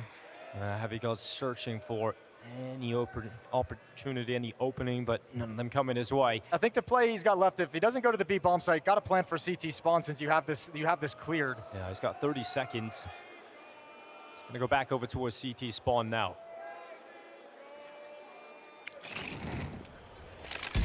Taps. Tries to draw a Twist to see if he would push through. He won't. He's just making him busy. Smoke goes down. Now pressure's on. Trying to buy time for the rotation of Jacob to come back, but the plant is now through for HeavyGod. Where does he go? HeavyGod looking to feast in Donut. Jacob, he's right there. HeavyGod, can he get this kill? He's close and he's got it. And now it's just Twist coming right back. Godlike in the clutch. Easy for HeavyGod. Man, Twist never expected the follow-up aggression. And HeavyGod wants to bask in it. A 1v3, shutting down Frozen. And an extended 1v2 clutch. That's what he's here for, and that's what he's delivered as he's gotten better and better in this G2 jersey. Oh, even the dink is so painful. Final bullet too from HeavyGod. Immediately pulling the mag out, and look at that. He is absolutely loving it right now. 9-1 for G2. The scoreline just keeps getting worse and worse for FaZe. Any hope, any dream of coming back into this game feels completely shut out for now. Jacob at least getting the opening kill here for FaZe. Mattis, can he respond? Can he get something back here? He's been searching for it time and time again, never really finding that success. And then Jacob and Frozen were all over the top of this G2 attack, and a second round will be coming up for FaZe. All right, that's 2 now, so carving out what little they can in this half. But obviously nothing boding well for the second when halftime comes in and they switch sides. So Hunter's just gonna chill, maybe try and take a couple of weapons away. Money's not great. You could take some resources for the last round, but nothing too significant. Fuck me! 50 seconds on the clock. Yeah, gonna be a long old save here, but Hunter's actually gonna start moving forward. Does us all a favor. He's got plenty of cash in the bank, so he steps into the open, gets that one over and done with. and we go into the last round of the first half. 9-2 lead for G2. They're going to be extremely happy regardless of whether or not they win this next round anyway.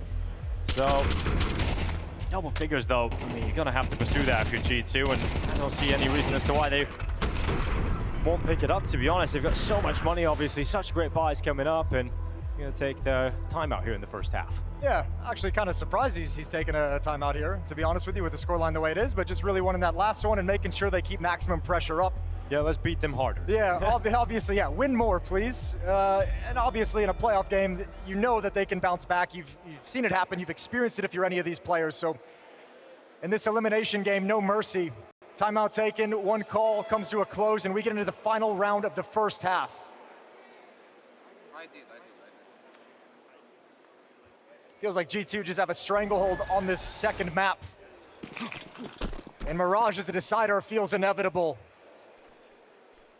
Yeah, FaZe pretty much lifeless in this first half.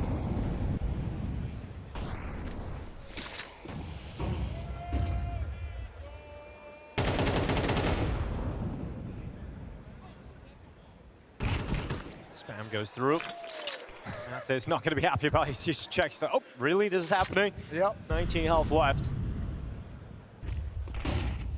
Well, a lot of space gained by Twist, especially due to the damage on Mattis. He's not there to kind of stand tall and prevent that kind of a push. Here's the flash, though.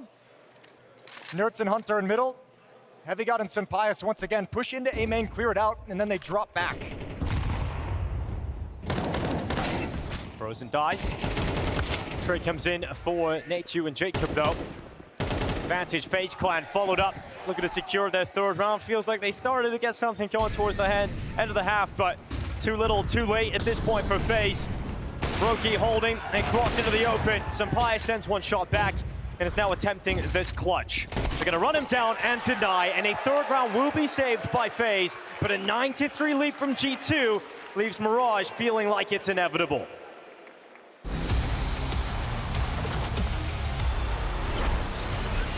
What in life kind of generally annoys you? Nothing makes me like annoyed or mad. I don't feel like I'm annoyed by anyone, anything and anyone kinda in my life, so I would say there is nothing at all. Yeah, I wish I could teleport, you know, so I don't have to travel all the places, you know. That would be nice to teleport, you know. My mousepad, when someone is touching it with like let's say a glass of water or something, and even my cat is jumping on it, I don't like it. Generally in life, what just annoys me is just people. I just hate people. What makes me really grumpy and annoyed is when people are in the plane, they're behind you, they want to exit quicker than you, so they just push you. Obviously people are in a hurry all the time in the airport, and then you just decide to stand in the middle of nowhere, looking at your phone, doing nothing, like that kind of stuff. You will be out of the plane in 5 seconds more, but stop pushing everyone. Like everyone just stands up and are just so focused on getting out of the plane while they still have to wait anyway a bit. So it's not like they're gonna be those 10 seconds that's gonna make you win in life, so just chill, mate. If I have like early flight like 6 AM or something, try to go to sleep, but you know, I have to wake up with 3 hours of sleep, and the whole day feels like ruined because you have to wake up early, and then yeah, you're like in the zombie mode the whole day pretty much. Some of the most annoying is obviously losing your luggage. I think more than I have fingers on my hand, to be honest. I think I have lost it so many times in my career. Definitely had it been delayed like for media days and stuff, and then I didn't have like jerseys and stuff with me, so I have to use the same jersey for like 6 days, and it becomes pretty nasty in the end. So I would rather travel to a place that is too hot. I hate cold. If it's a little bit colder, I usually don't mind it, but if it's plus extra wine, then oof, I don't like it. I think the coldest location so far has been Sweden compared to Denmark. It's like pretty much the same, but that doesn't mean that I like it. So I stay inside. That's why I became good at playing video games. It's pretty cold where I live already, so unless it's summer, then there's not that warm where I live, so I like to travel where it's warm weather. So when it's too hot, when we've been, for example, to like Riyadh for EWC, like it's oven outside. It's like 45 degrees minimum. It's not possible to breathe or whatever. I've been to places at -10, -20, -25. That was not a pleasure to be there, but that was a bit easier if you have good clothes for that, so I would say that. Let's be honest, media days are really annoying. I had several times that I went for 3 hours of media and then I was doing only things for maybe 20 minutes, you know. It's not like media is making me mad. I feel like this wasting of time is maybe taking me a little bit off the edge, you know, there. It's normal, they have to ask basic questions, but it's always the same question. How do you feel about the game? Why did you win this map? Why do you feel like that's wrong? Why you won 4 events in a row? Blah, blah, blah, blah. It's always the same question, so sometimes it's been a bit boring. After you've done it like 50 times, it's kind of like, yeah, okay, we just do it again, you know, like cross your arms, take a photo, chill. Like, so yeah. Doing media is like, come on, please, leave me alone. You know everything about me now. It's over.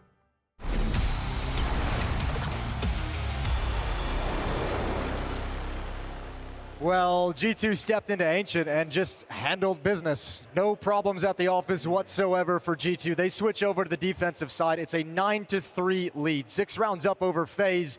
The magic from the first map has disappeared. It's been knocked out of their hands. And it feels like Mirage is coming quick. Pistol round is live, and FaZe going to attack out mid to Donut. Yeah, speaking of quick, here we go. Straight into it. Mattis looking to defend Donut. Plenty of players coming towards him. And the second headshot is damn clean. Mattis going back for 3. Couldn't quite collect it. This pistol is off to the races here for G2. A 4v2, make it 1, because Frozen's now gone 2. It'll be a 10th round for G2. Both pistols collected, and Mirage right around the corner. Yeah, nothing really to talk about there when Mattis is going to sit in Donut and give you 2 kills like that. You take the teeth out of the attack, you take a good timing out of the attack as well. The speed of the attack no longer matters. Mattis just delivers the goods here. Filthy, filthy shooting working through Donut. Both sides. Brokey and Jacob can't handle it, and then you got NertZ ready and waiting. All the information in the world. Just feels like FaZe had such a slow start that there's just no recovering from it.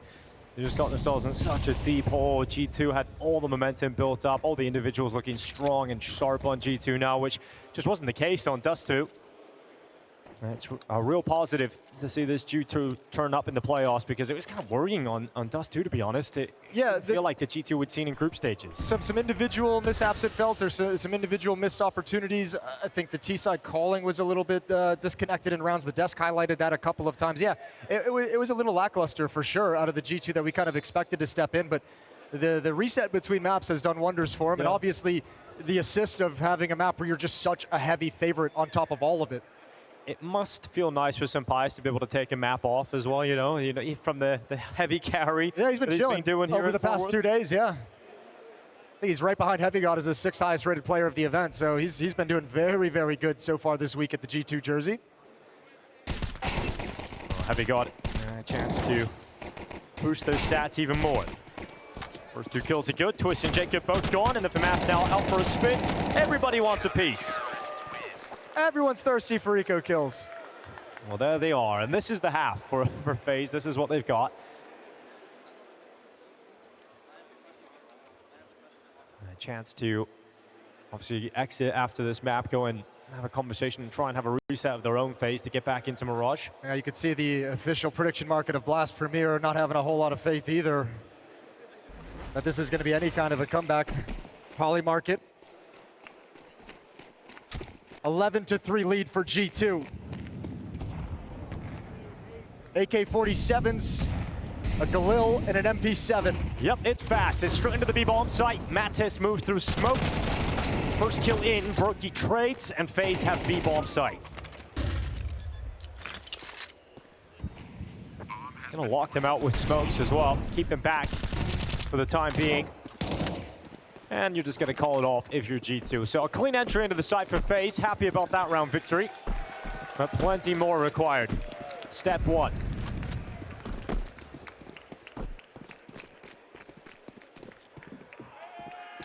Well, at least the guns aren't knocked out for the G2 side of things, so they'll just reinvest and buy back up into it. But do like seeing a little bit of life. How far can they extend it?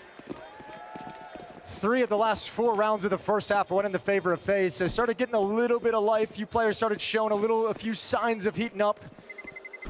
It still just feels too far away, but at least they still have the chance. So far, very fast, very grouped up, very simplistic calling out of Twist and out of FaZe. They're not trying to mix things up too much, and I imagine we'll see a lot of that as this half goes on. Sure, there's a job being done right now by NKJ just to try and keep spirits high for FaZe. They know they've got a whole other map to come up. If you're trying to keep their spirits high and give them like a goal to aim for, right? Like something that can actually win them this game is the plan is you have to break this economy. You break this economy at 11-4, that's when you can close the gap the most.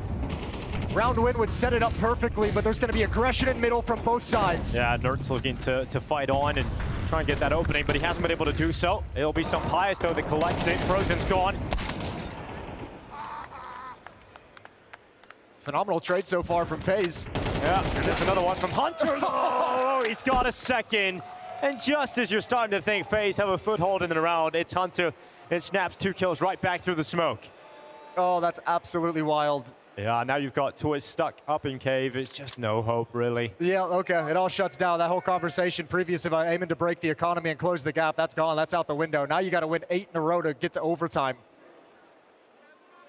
Yeah, bomb drop just at the bottom of the stairs of Red Room. Bottle flip though, not bad. What the? That's a great vintage. Americans train on the bottle, of course. Twist now just hanging out, chilling. Nothing coming his way. No reason for G2 to offer him up a single opportunity here. Just take it to map point. Yeah, look how disciplined G2's being. Just even hitting a 3-on-1, even with this kind of a lead. They're just like, yep, we're not even going to make a single mistake. Don't give Twist the opportunity. Even with a Galil, can still be deadly. 26 seconds, and Twist is starting to realize the gun's more important than trying to win the round, but it doesn't matter. He'd already been caught in the open on the double swing, and that's 12. So G2 don't relinquish any dominance in this map the whole way through. They took that timeout right at the end of the first half, up 10-2.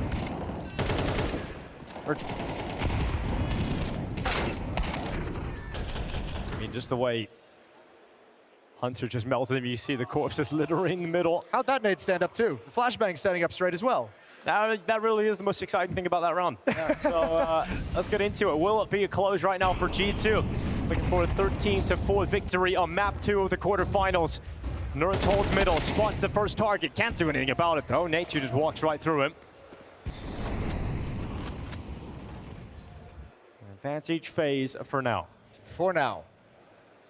But here's the correction, is this push. Find a kill if you can up towards heaven, just one. Great response from Frozen. And HeavyGod's like, I don't want to do that. I'm the only defender here at this B bomb site, so he's going to back away. It does slide Hunter over, though, which weakens the other side of the map. So Sun Pius with the AWP. We said he's gotten to chill this game. He's gotten to kind of relax and take a step back from his hard carry performances that we've seen the past few days. This round needs to be excellent. Perhaps he's just been waiting for his moment on this map. Sun Pius taking Frozen away. Could be the closer. Final FaZe players moving into the A site. 3 via A main. Now arriving towards the bomb site. Plant being committed to. Now they slip away. Brokey getting into the temple. He's done his best work historically. He goes into the fight. He's won it against HeavyGod. Good shot from Jacob, and FaZe hold on. Sun Pius is going to retreat, try and hold on to the AWP, which he will be allowed to do so in all likelihood. Unless this fight red goes against him, which it won't. So hopping into his cave, holding on to the big green gun, and that is another round here for FaZe. It's funny seeing the Oppers getting that engagement, because as soon as that second kill comes out, Brokey knows Sun Pius isn't going for the retake, so he sprinted through Temple to actually cut him off. They both had the exact same idea, exact same understanding of what was the important play for the Opper to make. 12-5. Deficit is cut to 7, but it feels so much more than that at the moment. Well, it's got to be perfect for FaZe. You're asking for a perfect T side from this point onwards for a new roster with Twist stepping into the in-game leader role, which he hasn't done for a while. It's going to be so tough to play mistake-free Counter-Strike on this map.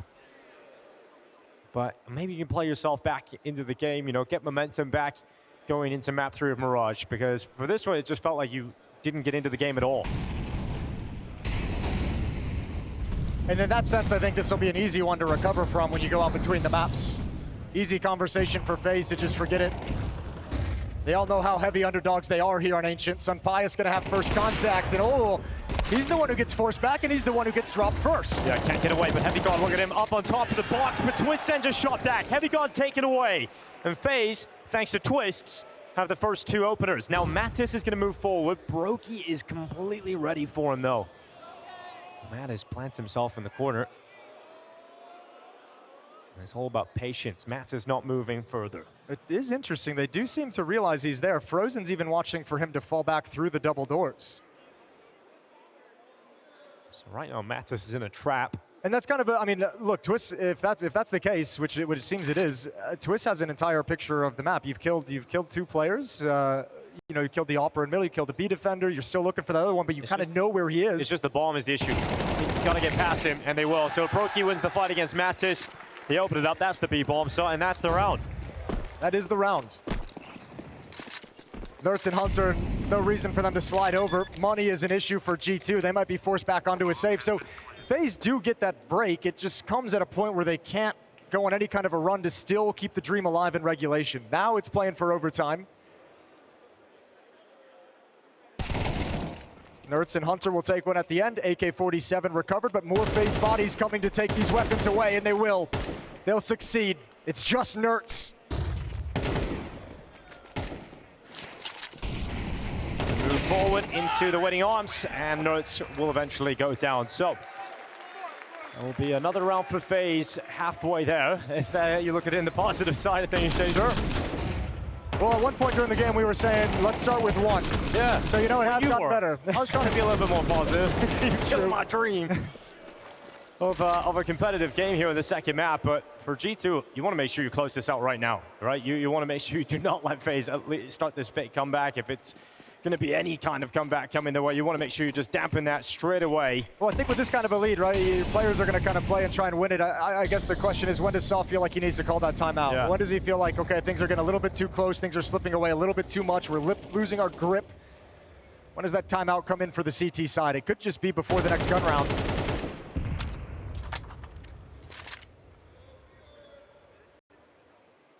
Three of the last 4 rounds in the favor of FaZe. A little trap set up over towards Cave and Jaguar.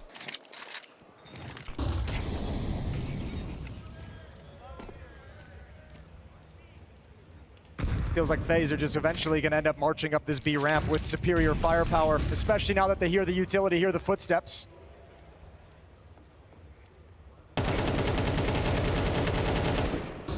Taking away one of the pistols straight away. Sempias is out of there, and FaZe just being disciplined, not running straight in after that first kill. Waiting for the reaction.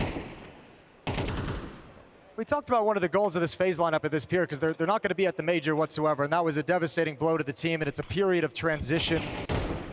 Obviously, winning this series is going to be very, very difficult, but it would be incredible for their VRS points, which is one of the big deals of getting these changes underway, starting to build up some of the points for the second season of the year. Start moving yourself up those rankings. They're going to miss some invites, and you want to recover and get back to the biggest events against the best teams.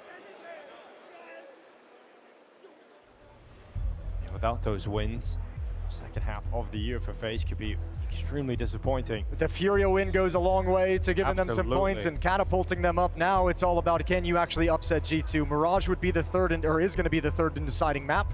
Yep. Go from 28th place in the VRS rankings, jump up 6 spots to 22. 5 rounds back, and this is the timeout called by G2, talking things over. Saw has gotten to that point where he's just not liking that this game has lingered around, that this team is still competing and stepping up to them on Ancient. 1 or 2 more, I mean, a couple more rounds for FaZe, and you're starting to sit in dangerous territory as G2. You're looking at that and like, oh crap, they're within striking distance. Yeah, suddenly they're back in this. Can't say that just yet, but let's see if they can take those next steps. Tildy flies down into mid.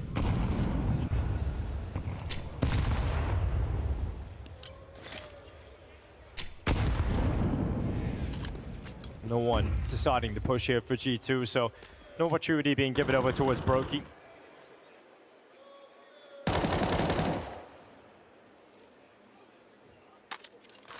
Conversation about Ancient is always that the mid fights feel like 50-50s, right? And when you only need 1 round, that's the part that scares me in terms of feeling like this comeback is possible, right? Because G2, surely they win one of those mid fights within that context.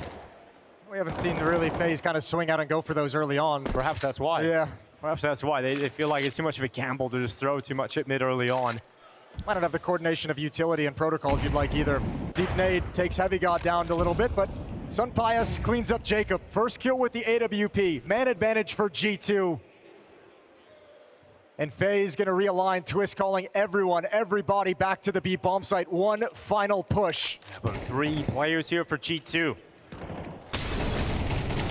Gotta try and break that up if you can. You know Mattis is in cave. You've done a lot of damage to him, but that's a big kill from Brokey. At least sending one back towards HeavyGod. And you've done great damage to Mattis as well. You've heard him burning the Molotov. Oh, G2, you're in trouble! So much now! NertZ didn't even see his opponent. Nature dropping him. And now Mattis, they know where he was last spotted. But 15 seconds left. Mattis goes into the peak. Brokey's got the kill, but Hunter could still play spoiler. That's the bomb. Can you get to it in time? They go for the plant just in the nick of time, so it's going to go down, but Hunter has done so much to keep this possible for G2. He can't reload. He can't reload in this position whatsoever. He can't even really trade weapons. You'll give away the sound cue. It's kind of an issue. All right, goes for it now. Now they're doubled up. So they know they're going to deal with at least one threat through cave, but there's 2 players coming in from this spot. Can Hunter close it for G2? The in-game leader has brought it down to a 1v1. Sunpius taps. No step! Twist keeps FaZe alive! Not dead yet, not giving up, and still some way to go, but a glimmer of belief now. Uh-oh, it's an issue. That's a huge clutch. That's gonna fill this team with confidence and momentum. Lovely shot from Brokey. HeavyGod not able to find a clean fight. NertZ flushed out into the open. Hunter, for all his heroics, not able to close it out, and Twist yet again delivering. 8-12. And FaZe is still alive here. They force G2 back to pistols. Can close the gap even further. Is this really happening?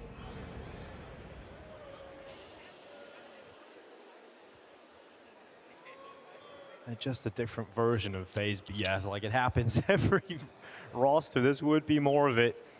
To come back in this fashion.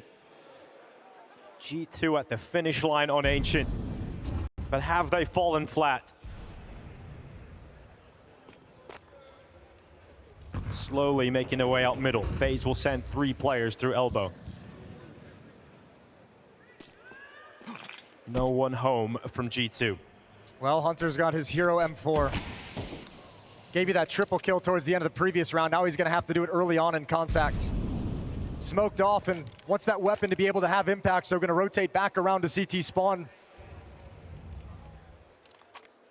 And G2 don't really have the resources to get too aggressive anywhere. HeavyGod and Sunpius playing close up towards the ramp. There's one single smoke on Mattis. Oh, damn, that's nice from HeavyGod. Deagle to the face of Frozen. 35 seconds. And the team is split. There's 3 towards the A bomb site. Twist is gonna start moving it towards B. Bomb coming back now. Brokey's gonna split the difference. And that's gonna keep the AWP plugged on the A side of the map. Hunter is gonna have a tough time getting involved. 20 seconds. Bomb now arriving at B, so the plant will be coming in from Jacob. No utility to make it uncomfortable from G2. They move forward. Twist positions himself perfectly to deal with it. Nature has fallen to Sunpius, but the rest of the kills coming in from FaZe, leaving NertZ all the way over towards CT spawn. So another round for FaZe. 9 in the half. Brokey under a lot of pressure here. Oh, he's missed it. 5-7 goes in. AWP would be a great steal away here for NertZ. Yeah, that'd be lovely to get another round with that, at the very least. And he will. Shouldn't be too much of a hunt. There's money if they want to go for it, but everyone's far, far away. I mean, Jacob's getting towards elbow now. He's deciding to go towards A, so thinking that NertZ would have fallen back into the A bomb site, so this decision will leave him too far away to impact that save. So NertZ making the most out of the situation, finding an AWP to carry over. Yeah, but that's still a rough consolation prize when you're getting the sense that this map is slipping away from you. Now 5 rounds in a row for FaZe, 6 of the last 7. Not a whole lot of chances left for G2 with the full buys as well. They do have the complete losing bonus built up. But the CT side has been a struggle to close out FaZe. Twist has got this T side rolling, led by Brokey with 16 kills, Jacob with 14. avoiding the straight up mid fights time and time again. I wonder if G2 will start to realize that they can just take mid, that they can push NertZ up towards elbow. Full control for G2 in mid. Mattis trying to fight down B lane. Flash going to be sent up into the sky, activating Mattis's peak for information. Doesn't spot anybody from FaZe. Good spam on a twist, tons of damage taken.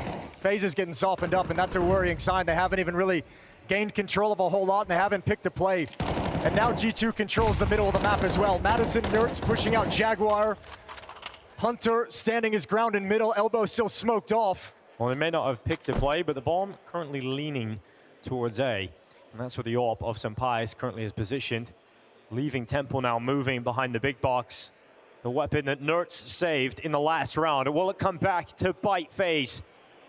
Losing that in Red Room in the last round from Brokey. Getting into Senpai' hands. Well, he's alone at this bomb site. He's got to deliver. Hunter sliding into Donut right now. Perfect timing for it. Scopes up. Ready to go. Senpai nails his first opportunity. Goes back again. It's quick from Senpai. Anything more? No. Finally taken away, but Hunter has arrived. Impact found. G2 4v2 looking to finally close this map out. Mattis is coming in on the flank towards A main as well. There's nowhere to go for FaZe. This will be it. G2 finally finding a way to break through. A comeback from FaZe denied. G2 bring this to map 3. Mirage shall be on your screen.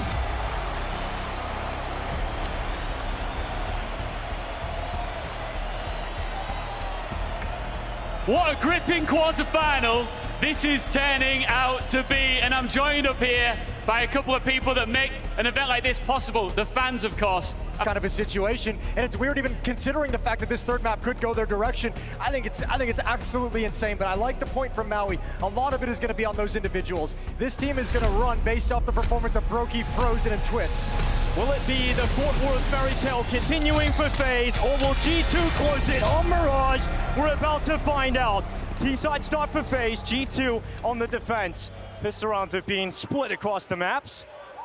It's very dominant as of late by G2. We'll see if FaZe can get back into it. Mattis going up into the apartments, climbing to the side of the table. It's a good angle to hold for now, but no one from FaZe is coming this direction. Yeah, puts himself in a position where he can have an early flank as well, go for information if the map stays silent for too long.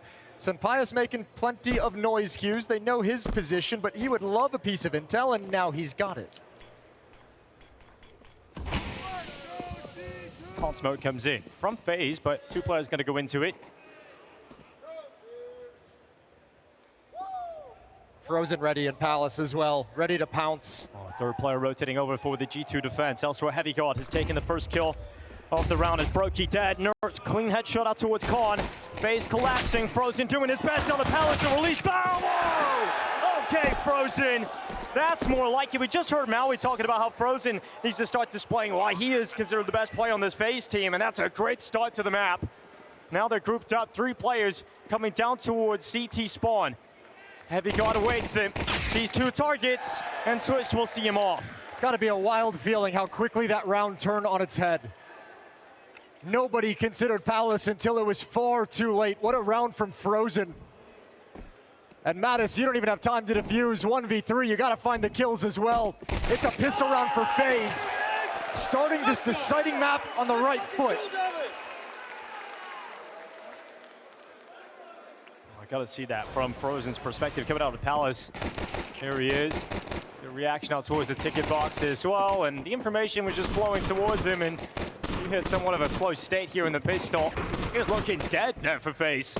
So Frozen resurrects them in the pistol round, and yeah, frustration for HeavyGod. Those are the rounds of G2 that you want to see them clean up as the major looms, right? Those kinds of rounds where it's like, oh, you gave yourself a great situation, 5-on-3, nailed 2 shots. You cannot let it collapse that fast. That has to be a situation where you can recover the scenario. Frozen gets 1 or 2 kills. So advantages here in round 2 towards FaZe. Second round buy from the CT side. 5-7s, MP9 on HeavyGod, MP7 and a scout. And HeavyGod's got good standing in towards A main.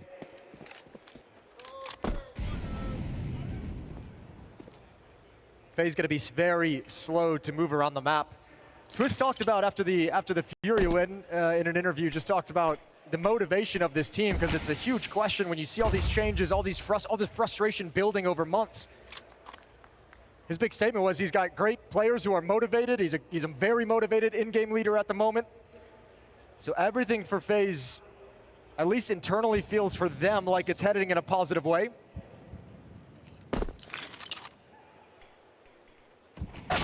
Good start again. Frozen to topple NertZ. HeavyGod in a tough spot now. He realizes he has to fight. He can't run away, and that fight is not going to be easy. HeavyGod unable to even get into it. It's going to be Brokey extending the advantage here for FaZe. And I mean, a big part as to why Ancient ended up obviously being such a clean victory towards the end from G2 was just that start, right? The fact that there was just a massive hole that FaZe found themselves in. 7-0 in the economy for G2 was mental. Obviously, that's not going to happen this time. No economic decisions that FaZe make can put G2 in such a situation again. And then when you see FaZe come back the way they did in the second half over there in Ancient, you start to think more about that. So imagine if it was slightly stronger. More than anything, you know, even if you want to forget about the second map for a second, just some of the shots have been so crispy in these first 2 rounds. So, you know, this shot from Frozen, just as the smoke pops, immediate. Brokey, hard swing, immediate headshot as well. HeavyGod can't even react. You had Frozen on the pistol round with 3 quick kills with the Glock where people couldn't even have a chance. So let's see if these individuals keep shooting like that, performing like that. It's the exact scenario Maui outlined on the desk as a win condition for FaZe and what's going to carry them through these quarterfinals. A 2-round lead in a round against Pistols. Oh, here we go. Oh my God, an import. We're bringing it. Go. Your parents are very, very proud of you. Greatest accomplishment like that. I like it. All right, let's get back into the action. Fueled, hydrated, and ready for round 3. Would have been good out of a cowboy boot, I have to tell you. Would have been great out of a cowboy boot. That would be intense. Don't know what we'd call it. A booty. All right, top mid control. And up against the Pistols, I mean, there's really not much. You have a couple saved from the previous round, but no firepower, really, no strength in this for G2. And this is the scary thing, is not only like just the eye test of what the players from FaZe look like in these first few rounds, but also the momentum they were able to play with on Dust2 when they're able to string a few together. They're going to have the economic advantage until, you know, if G2 don't win round 3, it's going to be 5 until they can get the AWP out. And Sunpius, as we saw, was a player who's carried G2 through a lot of flat stretches. And if that's how this half opens up, it's going to be a long time before he can turn the tides in your favor. Hunter, 5-7. Can't do much. Twist and Brokey coming right through, combining for the flash kill on HeavyGod, and it's all shut down. A single death, and it's Brokey who falls, but everybody else from FaZe feeling very happy about the start here on Mirage. It seems very comfortable indeed. And we'll get to see what G2 can start to put together now. It's got to be the conversation to shape up and get into this. Okay, 3 Palace. Mid-nades are going to be a fake from Twist. All right. Yeah, well, this is kind of an uppercut style of call, right? This is a change of pace a little bit, and we've seen it throughout Mirage in this tournament for G2. They've had a lot of emphasis towards middle at times in setups. Obviously, going up against FaZe, it's an unknown quantity. And G2 do have defense in place to defend against this. HeavyGod is going to be the point man on top of the balcony. Sunpius is waiting like a ticket. NertZ and Con. There's the mid smokes, but they're waiting. They're waiting for this to fade, and now is the time. Fades away. Frozen. The most comfortable player in Palace is his usual spot, but there's plenty more where that came from, and HeavyGod doesn't care about the call. He shuts down all 3 players in Palace. This is his domain, and that's G2 showing some stopping power. I'm sure I say HeavyGod because he didn't need anybody else. Yeah, it's a disgusting triple kill from HeavyGod. Huge, huge play. And I mean, just powers G2 into such a clean win as well. Got to prioritize life at this point. Sunpius has eyes over towards A ramp. 47 seconds left on the clock. If Twist can't create something, I don't know if Brokey really wants to challenge for this draw. Jumping to get the information of Sunpius, but backing off, and this is going to end up being a save. It's HeavyGod's triple to decide and get G2 on the board for their first round. Good to see HeavyGod come online here on the third map. He had a clutch earlier on in the previous that really kept G2 going and stifled any chances of FaZe in the first half, and here he goes again. See if from his perspective again, one more time. 3 kills from Palace, ready for every single fight. Crazy to see him not get traded out. Not even terrible timing is on the swing. You know, like he just handled it. not even the worst spacing or anything like that. They went for the trade, just no one could get the kill. So 3-1. And with 5 players surviving on G2, money grows behind them immediately. So they've already got that kind of buffer between them and a reset. And let's see how Twist wants to manage this next round. That kind of surprise play out of Palace doesn't work. That small fake thrown in middle doesn't pull anyone away. And now likely looking at a little bit of a more standard round. Plenty of money for the FaZe side as well.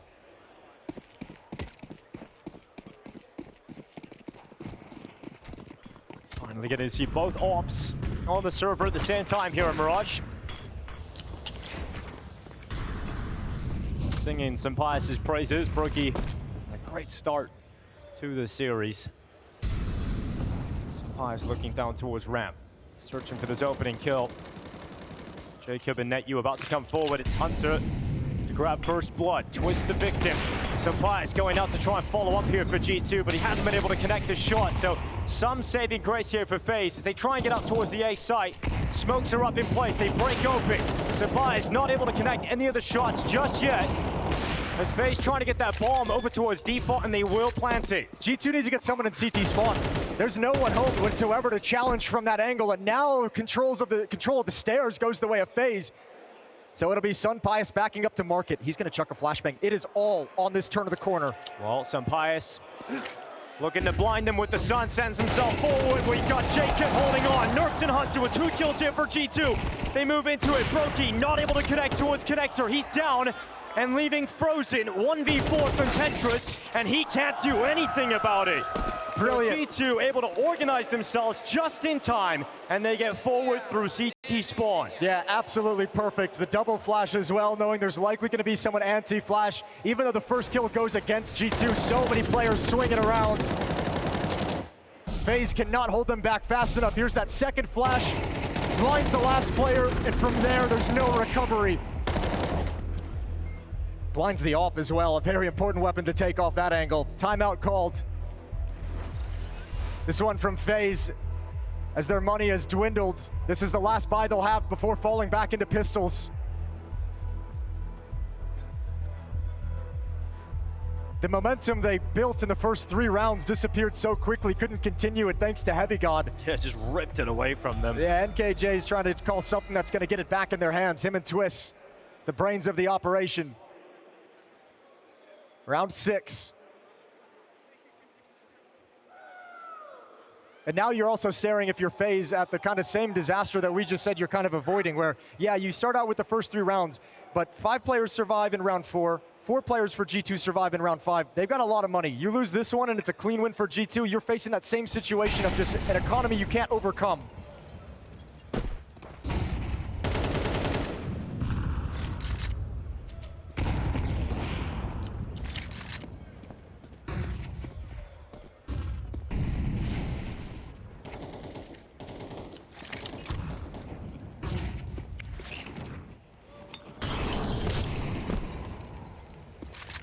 Molly thrown out towards NertZ. A heavy lean for FaZe through underpass. You've got 1 player top middle and Twists, but look at this. The group is moving through the underpass at the moment. No one detecting it, but Pius is holding. All right, Pius. Here's your shot. Nails it. Jacob falls. Reposition as well. Palace is smoked, so he's got safety. Now a window boost coming in as the smoke pops. Put NetU up in that. See if you can make the most of this position later in the round. Well, it looks like they're addressing the B bomb site, right? Frozen is close up inside this smoke. Twist is shifting over, so is Brokey with the bomb. So he wants to be a late lurk through the murder hole. You can cut off a rotation if Twist makes, if NertZ makes too much noise. That you can punish him, but it's all looking at Mattis right now as the smoke fades. Mattis with the first, sprays away, couldn't connect onto a follow-up play, so Frozen and NetU start to activate. Sometimes realizes but misses the shot. It's all Hunter now. All the pressure on his shoulders, but he didn't look towards NetU, who finds the angle. Hunter goes down, and HeavyGod now tasked with a 1v2. Where were the comms? How did that not get through to him quick enough?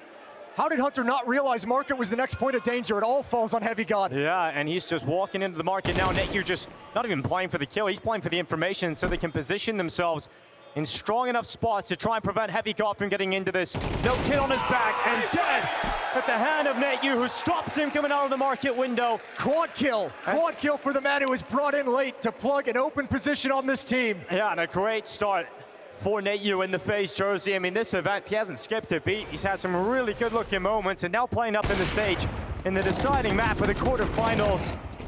And he finds himself a quad kill in this fashion. The playmaker getting him behind. I have to imagine that was not calmed by Sun Pius. The frustration of the missed shot, surely, because I have no idea how Hunter doesn't react to that.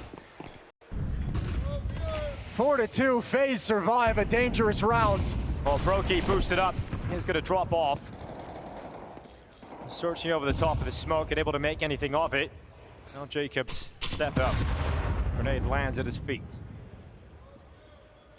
Slowed down. So Pius searching. And he was pretty quick to the shot, but it hit the wall. He's been so reliable throughout this event. These two back-to-back misses, really painful to see in such a critical moment in this tournament run.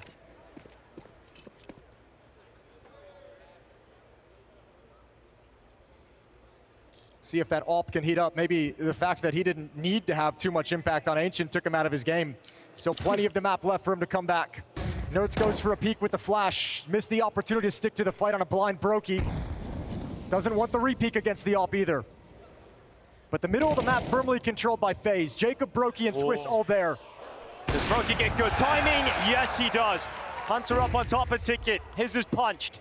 He's met his final destination. Reaction from Senpai. It's not going to be accurate enough. Here goes NertZ. He has to, and he will. Two from NertZ at bottom stairs. HeavyGod's got a multi-kill. G2 back in the round all of a sudden. It's all Brokey inside of Con. 25 seconds, and nothing but a dream. NertZ and HeavyGod, the two guys, when NertZ joined this team, Hunter said it felt like when Nico joined him in G2. Just the enjoyment of those two guys playing together changed the atmosphere entirely, and it's those two who saved the day. A 3 versus 5, and both of them stand tall. Brokey backs off, and FaZe don't get to extend that lead any further. Counter-terrorist win. Lovely shot from Brokey. Hunter getting picked off, just looking for some intel from here. NertZ inside the smoke, they couldn't find him, back and forth. No chance you're gonna catch those tracers if you're Twists. And HeavyGod handles Palace and A ramp. It was looking like no way FaZe dropped that after the start they get to the round. Getting into connector, looked like that A-bomb site defense is gonna be put under so much pressure. Fantastic work. And now 4-3, FaZe's lead being whittled away at, and now they're down to pistols. At least you've got the AWP out for Brokey.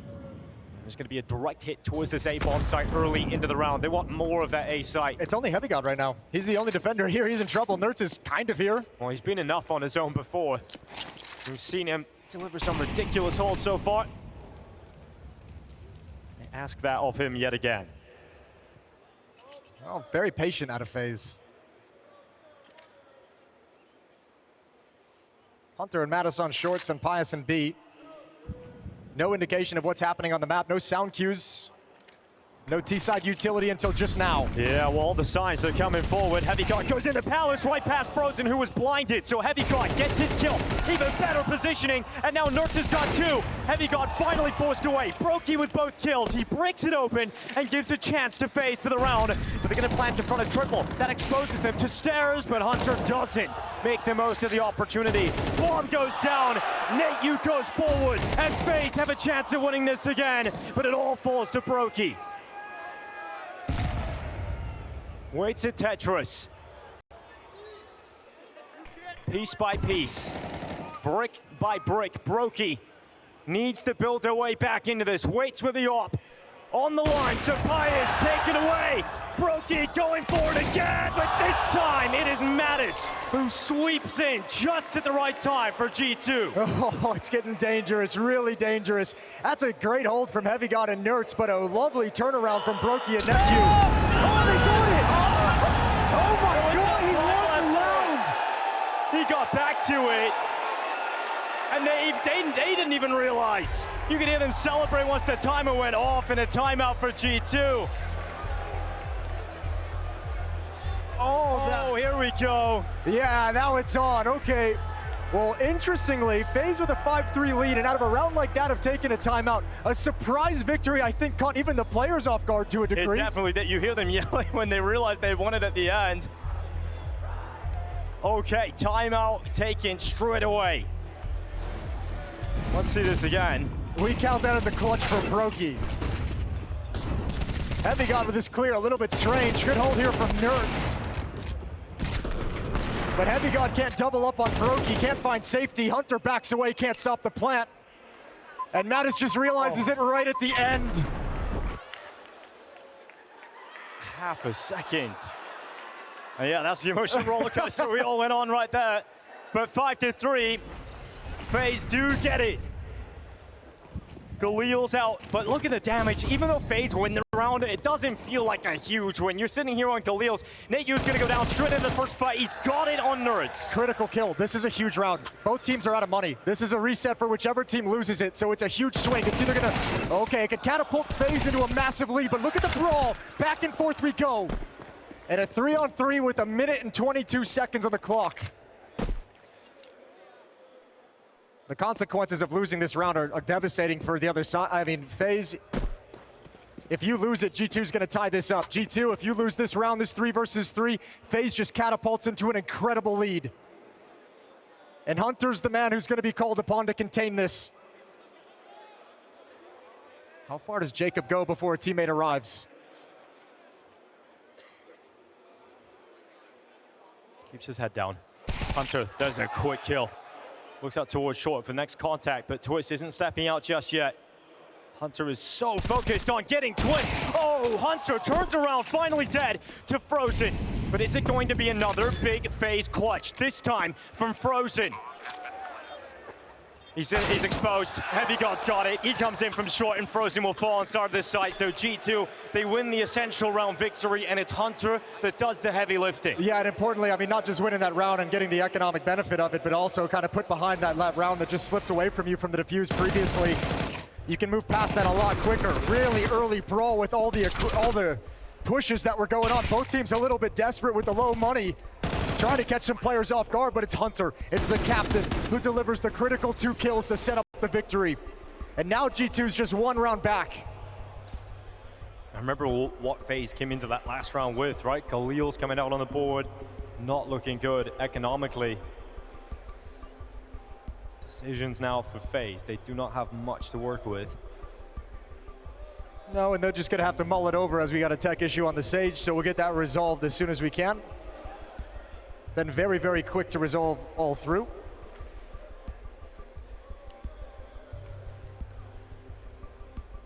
Nursing this 1 round lead. Well, I'm grateful that this final map has a bit more of a similarity with Dust2.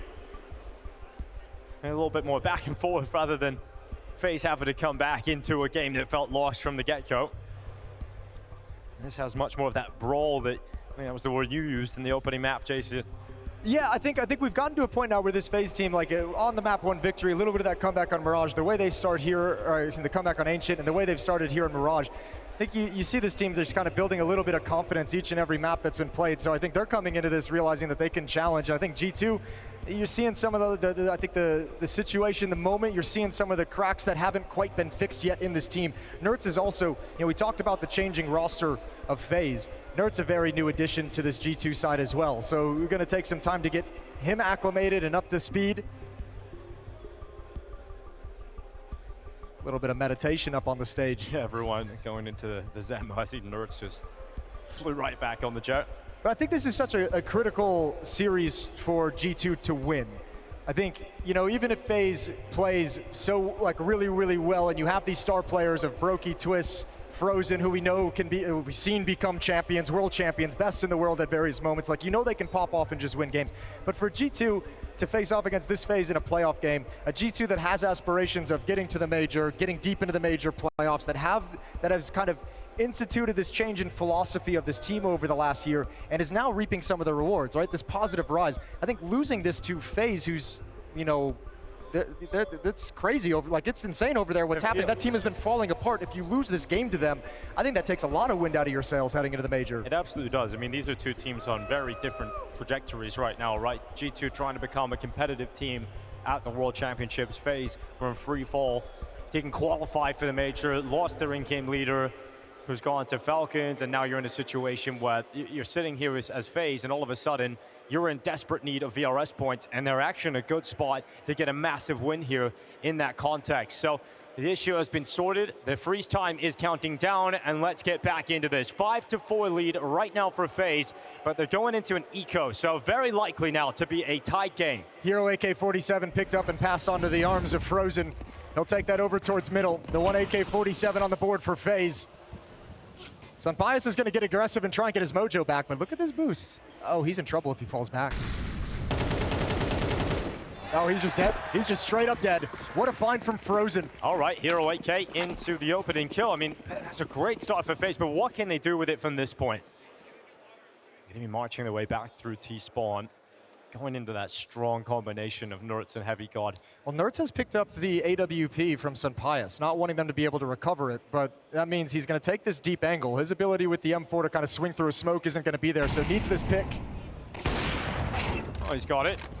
Takes the dink on board as well, down to 62 health. He'll go back out for a follow-up peek, and he'll be annihilated. So the Glocks actually outmatch him. So HeavyGod, can he do enough? He's under a lot of pressure, jumping past, gets two, and then Hunter comes in to make sure that this mess doesn't get out of hand. Yeah, I mean, the deep spot with the AWP is able to get Hunter in a position where he can shift quickly, and HeavyGod getting his kill, staying alive, being a tough target, allows Hunter to set up the crossfire as well. Good teamwork from G2, and now we're all tied up. Opening kill from Frozen, unfortunately not able to go retrieve that weapon or build too much off of it.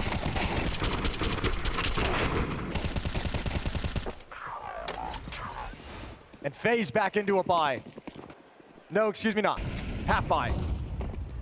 Okay, taking the conservative approach, but going for another direct hit towards the A bomb site. Really trying to break through this one.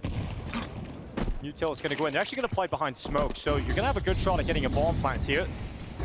Then the round might just be on because of how quick you've decided to go in towards this A site. Smoke break is up. Sunpius not going to spot anybody on the cross, so they make it through. No one going down to spam. So the bomb plant's in, and you've got players towards CT spawn. Okay, Brokey burning down very, very low. G2, this was the plan, though. I think they're okay with this, saying we'll just play retake on the bomb site. And once again, lining up for a mass number of bodies towards the CT stairs. Nobody's home this time for FaZe. Yeah, found success from this earlier for G2. NertZ calling out two players, aggressing his position. Yeah, there's Hunter with that second kill, make it the third now as well. Frozen's Deagle going for glory and just not able to get enough done. So a single kill from FaZe, but a bomb plant comes in, but that means G2 have the lead of the game on this third map. Last round of the half coming up. And FaZe would like to stop this streak. They don't want to go into the halftime break with G2 running off 4 rounds in a row. It's been 3 straight. So trying to put a stop to it here. Now the buy does come back. 5 AK-47s for FaZe. Frozen leading the way with 10 kills. NertZ not far behind him at 9. It's 10 for Hunter and HeavyGod on the G2 side of things. Jacob and Twist out towards middle. Last round of this half does not involve an AWP for Brokey. Just the AKs.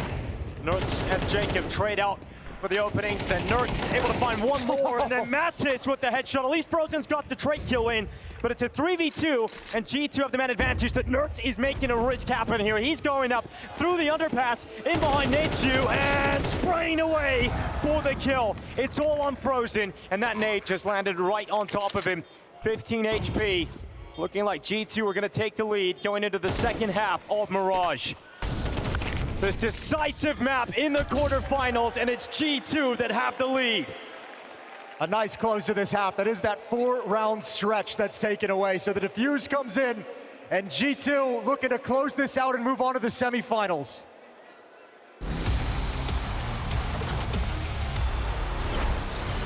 17 seconds left, so this is going to be just an all-out stomp to the bomb side. No slowing it down. They just have to rush him in, get the kill instantly, and get the bomb planted. Frozen is dropped, and that's the bomb on the ground. Oh my God! It's Brolin with an insane transfer. He keeps it going. It's a quad kill. He saved his team. Advice. I don't know. The bell is ringing. Might be the train bell, but certainly ringing for Astralis right here. 1 versus 4, and he's going to get a headshot follow. Oh, what? No way! He actually makes it work. That has to be just pure out, just divine intervention. Shut up. I can't. I've never seen anything like that ever before. If they're gonna get a 5th in this first 15, this could be the round he offers it. At the helm of that monster hit, Apex comes around the corner, back of Electronic turned. A double-man advantage that feels like surely Vitality have already got enough. But what about that flash from SDY? How about this hold from Perfecto? Incendiary to the right. Sumdai Young turns his attention. Oh! All 3! Sumdai Young and Sumdai again and again and again. 11-4, 11 rounds straight, and a dominant overpass CT side. Yeah, you see definitely a big gap providing itself. They're going to come through this. They're on their way. Setups here. Good flashes. Rops, he is supposed to be the way in, but he's escorted out off the premises. Shush! This is his site, and he continues to lay down more and more from Shush. Oh, 5 from the Dane. Sometimes these work. See if they eat the flashes or not. They do. Oh no. Oh, that's Zai was blind as well. Oh, Rain the double deagle. You're not gonna. Oh! When it rains, it pours. And then Rain adds in that extra secret spice. Gives you a round like this. A 4th! Everybody falls at the hands of Rain.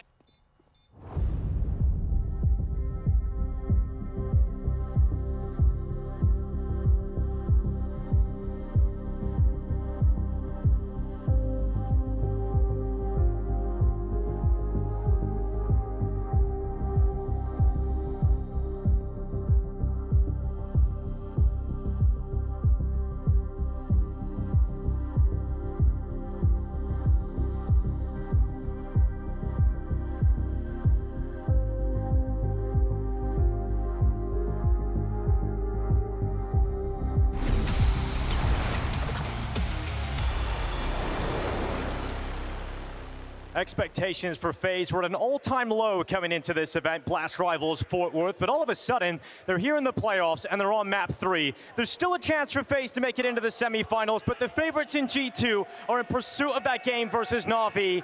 So Texas, let's listen in to FaZe. There were a couple of rounds, you know, that could have either gone our way as well. Unfortunately, it didn't.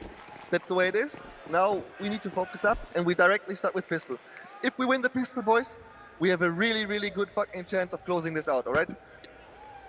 Well, some belief there in the pistol round success. We'll see if they can get it done, because Utility's flying in towards this A site, and it's just Frozen waiting for them. He was their savior in the last pistol round. He's trying to do it again out from triple. He's got himself the first headshot, and taking a while, but not able to get the second. Some open avenues for these USPs before this bomb gets planted, but not when HeavyGod shuts the door like that. Jacob falls. So we look towards the flank to be the next impact. Twist might be able to crack this round open up the chance for a retake. Well, he needs to get a move on because his teammates are dying very quickly indeed. So Twist around the back. Some bias waits. Twist hears the steps. He knows HeavyGod's coming this way, and HeavyGod goes for the clear. Twist is going to get peeked on by 2 players. And so that was your last hope. Your last bit of faith in FaZe in this pistol, and that will end up being G2 extending their lead further.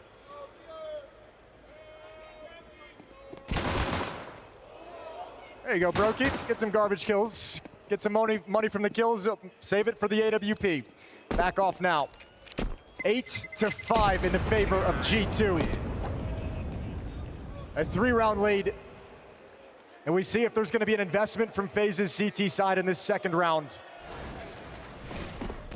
Frozen gets one, can't turn fast enough to handle Mattis, excuse me. A Glock close up, HeavyGod at a distance was a beast. But you know what? FaZe is going to fight for round number 2 in this second half. They invest in Deagles, dualies are back out, MP9's on the board. Feels like they've got to catch a break in a round like this. Otherwise, you might just get so much of a strong lead here for G2. To spot out. Twist couldn't take the headshot on the first opportunity.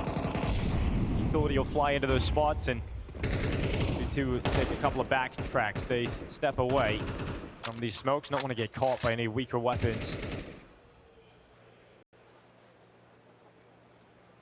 Oh, relevant stat is they did not get both pistols in this map, as we just saw, but it would go a long way to returning it if they could steal this one away. Almost better than winning the pistol if you can pull it off. 4 players stacked towards the B bomb site, 1 in ladder room, Frozen on short. NertZ and Brokey inside the B bomb site with Jacob handling the A side of the map. And G2 slowly progressing with this mid control up catwalk. A scary prospect if they're just going to blindly call a commitment into the A bomb site. Plenty of time still to turn their attention elsewhere if need be. 5-7, primed and ready. In the hands of Van Nolken, trying to make some magic happen with it, but nothing to be found. Just Mattis arriving. Now Frozen, short, MP9. Good for 2 kills, but it's the stack, it's the trap that waits for them inside of the bomb site. Still here, the only hope for FaZe to hold on is NertZ here on top of the boxes. Will you clear this? Uncleared, he hasn't been checked.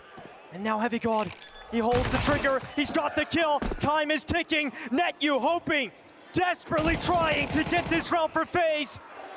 And it's down to the time, he's holding on, and NertZ, 3 seconds! Let's go! That's such an important round for FaZe. It keeps them going at least. Another big round for a player who never expected to be here. What a huge performance as he steps into the FaZe lineup at their lowest point. Oh, he really needed that one. FaZe so desperately needed a clutch from him, but great composure off the top of the box. Runs the time down, runs away, and just the final second, NertZ misses out. And FaZe do find themselves such an important round. They get the AWP out for Brokey, and he's taking it for a spin. All right, now it's an issue. Now it's a problem. Now you got FaZe with a round like that. Gonna power up. NertZ playing behind the mid smoke at the moment. Windows covered. But that's HeavyGod who's hit the deck. And you know whose name we haven't said much on this map? Sunpius. Against Vitality, he was the engine.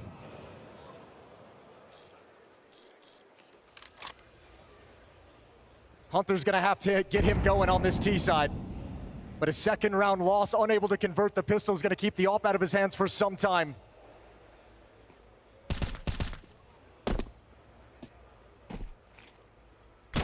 Twist goes out from Khan. A quick double from Twist. Response is there from Sunpius, who now has a Galil to work with. Pure FaZe at this point can't afford to let it unravel. And Mattis, that Deagle shot rings out loud on the server. All right, opens up just a little bit of hope. And another weapon falling into the hands. Smoke actually might be the most important if they want to try and cross to the B bomb site, right? You can see Sunpius moving up the stairs at the moment.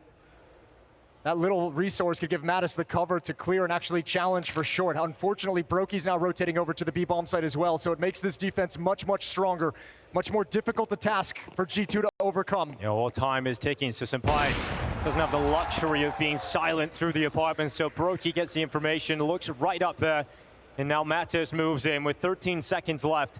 Not much of a chance at all to win this one. Brokey's got the cross, FaZe have the round, and now the gap is just 1. If Brokey's heating up with his AWP, G2's in a ton of trouble down the stretch. If we're gonna see Brokey get some of that old school confidence back, be dynamic, go for these opening peaks, be aggressive, assertive in his situations. One of the most influential ops we've had in Counter-Strike over the past few years. 1 round lead, but G2, no, that's gonna dwindle quick. They're on just Glocks, not even upgraded pistols. Sitting far, far back, so 8-8 a likely scoreline.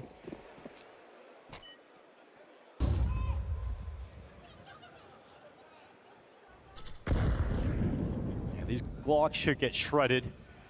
A tied scoreline of Mirage. And we'll see just how important that round win from NertZ is, that clutch with Time as his only teammate. Which round from him? He had the quad kill in the first half as well. Just he's had some huge impact here on Mirage in critical moments for FaZe. Yeah, good to see him step up like this. All right, twists. That nade will be very effective. Players down here in the underpass. No Kevlar. Nade's landing towards them, soften them up. That grenade lands right on top of some pipes. Here they come to get his gun out in time, and Twist certainly will do that. NertZ and Mattis both dead. You guys in the crowd are crazy. You wanted all of them to blow up at the same time, didn't you? Yeah. All right, Fort Worth. FaZe is about to tie things up. How's that sound to you? And there it is, 8 apiece.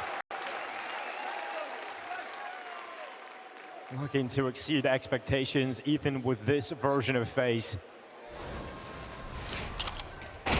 G2 is kind of surprised, I think, to be in this kind of a fight, aren't they? Yeah. I mean, this is a G2 who, yesterday, we were watching compete with Vitality. Right? I know, yeah, that's the curious, that's the head-scratching part. But I feel like watching them individual, I feel like there's been a few moments where they're playing a little timid, a little scared, making the conservative instead of the aggressive decision. I feel like it's punished them a few times throughout this series. Broky's up now in con. And has no challenge. Senpai doesn't have the money to get it out, right? So he's gonna have to play with the AK. And I mean, after you use some utility in the mid control, if you're G2, smoking window, smoking con, however you want to progress down, it's gonna leave very little to actually execute and take them off angles when you want to move into the bomb site in the late round. So G2's got to be very careful about utility and how they play this.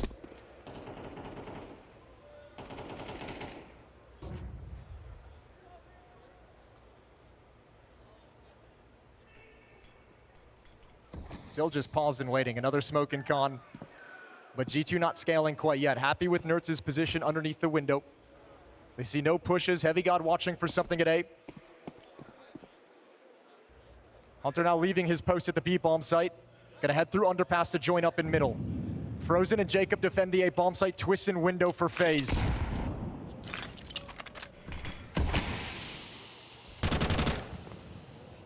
NertZ into the window. Twist starting to back away. Aware of the possibility that NertZ could have climbed into the smoke. It's starting to fade soon. 30 seconds on the clock. Twist gonna back to a different angle. Maybe even backing through the murder hole as well. B is being challenged.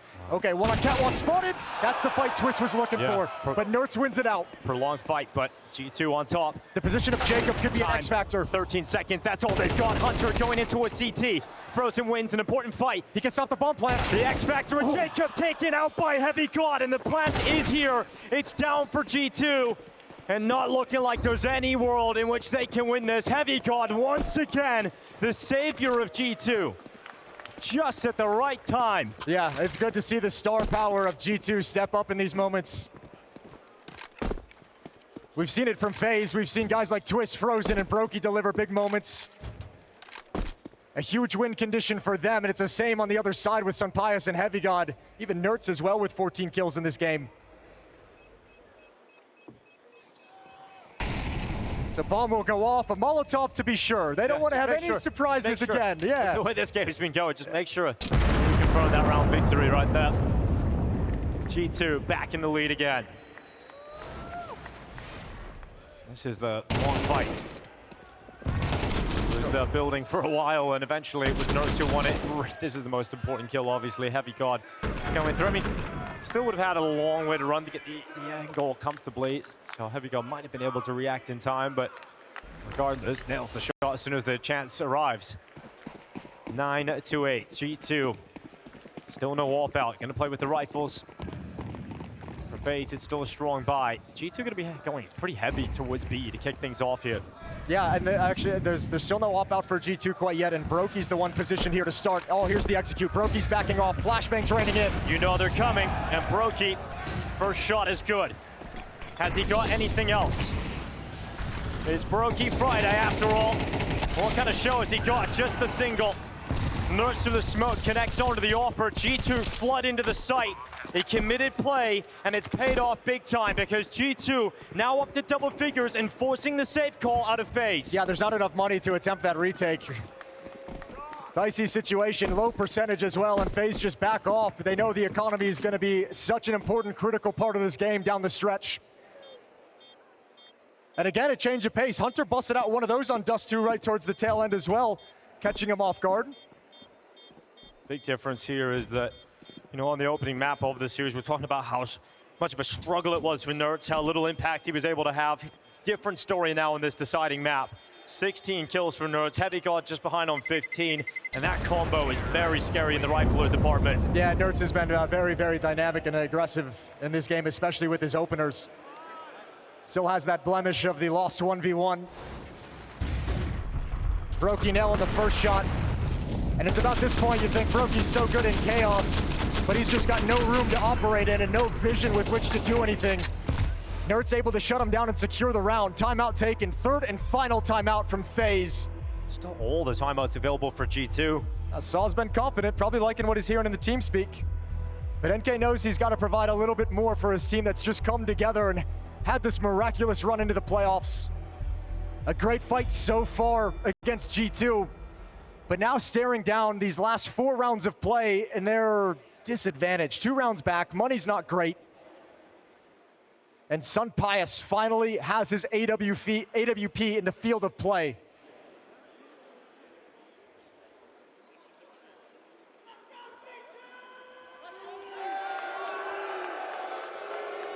FaZe's decision to at least get away with the save has kept them competitive in the buy for this round, but is this to be the point where G2 grab control of the game?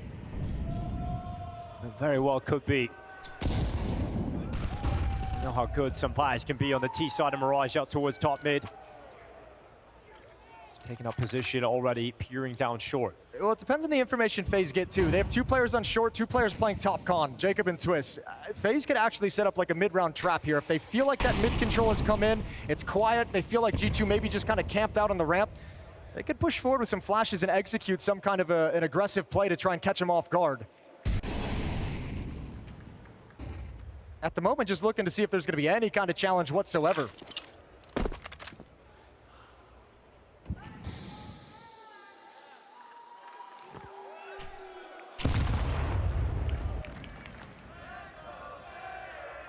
Patience for Sunpius, gets the peak. Tough shot to land, need to be very, very quick indeed. 45 seconds. G2 running this down very, very low, not giving any indication of where they want to head to. Mattis making his move.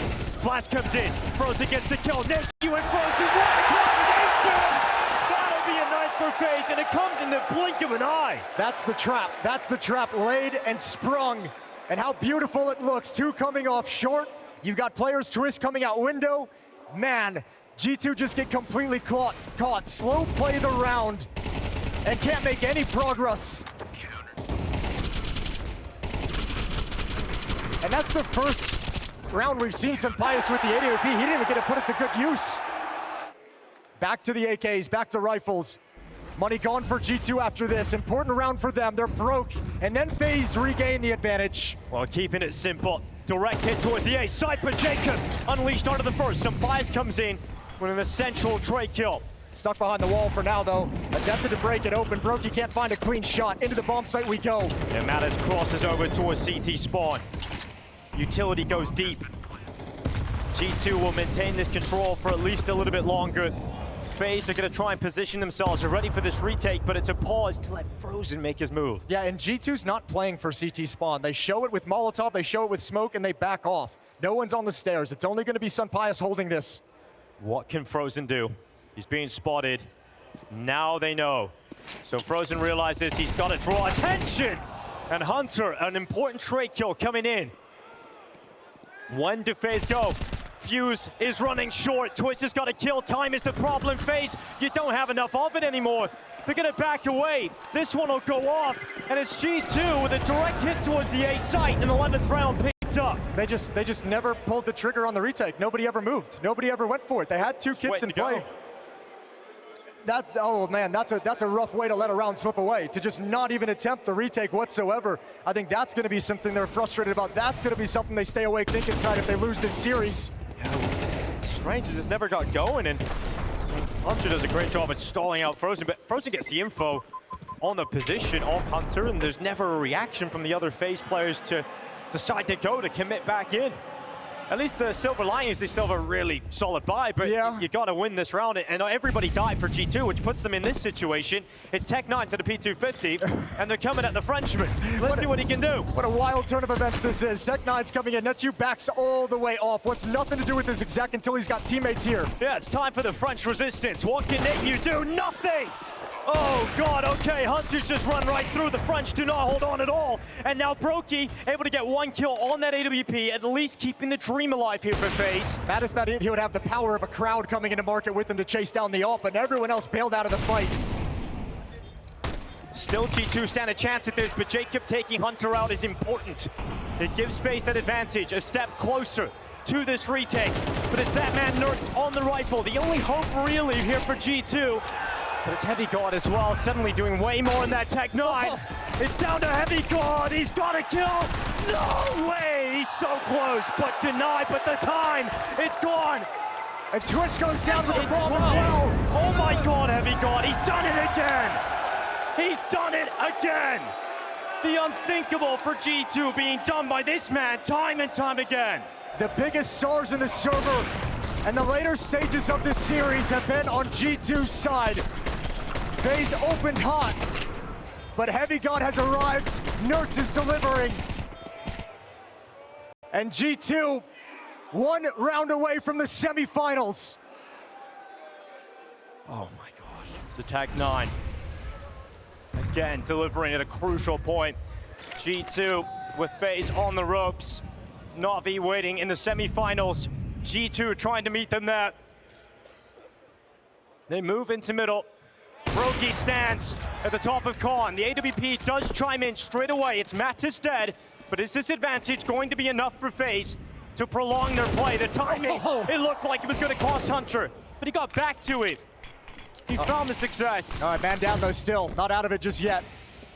And look at this little piece of information. Unfortunately, he's moved out of the B bomb site, which opens up the avenue for Sunpius to slide in, and Frozen only has an MP9. He's not going to challenge for this whatsoever. NertZ has the bomb too, stepping away from the bomb site and stepping through the smoke. 2 on 4 for the semifinals. Step into the open, Brokey to the kill, and now just Sunpius. Popping out the window, lots of targets! All of a sudden a chance! Sunpius could close this here and now, but NertZ keeps FaZe alive once again.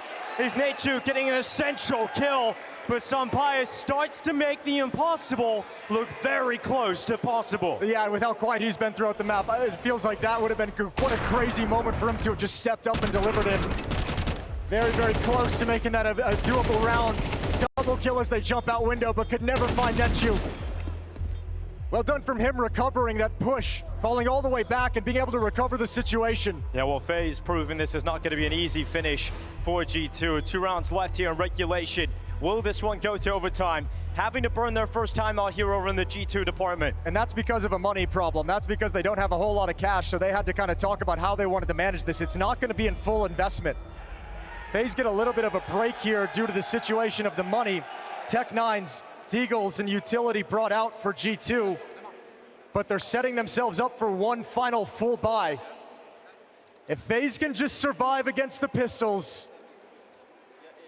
Well, they couldn't earlier. That was the problem, right? The fact G2 got their 12th round off the back of a Tech9 from HeavyGod and a heavy B hit. It was a direct hit towards a bomb site that was successful for G2. They're hoping they can get the same result, but towards A this time. Oh, a little jiggle. Brokey's missed a shot, comes back blinded twice, stays in place, close up. Oh, Jacob's burning the ring. NertZ is in. Jacob's dead. And his FaZe about to fall. The clash is going to come at the CC stairs. Now they're going to play for it behind this smoke with the pistols close up. They don't want to back off and give the rifles an advantage. Oh, again. It's HeavyGod again. The Tech 9 enters the kill feed.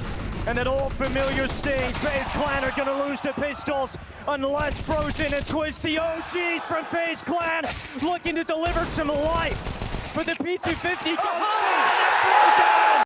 He's here, he's still here, and FaZe are in the game. They're still here, they're still in play. And the fairy tale of Fort Worth is not dead yet. Oh, this is wild. What more can Frozen do for this team? What a beast.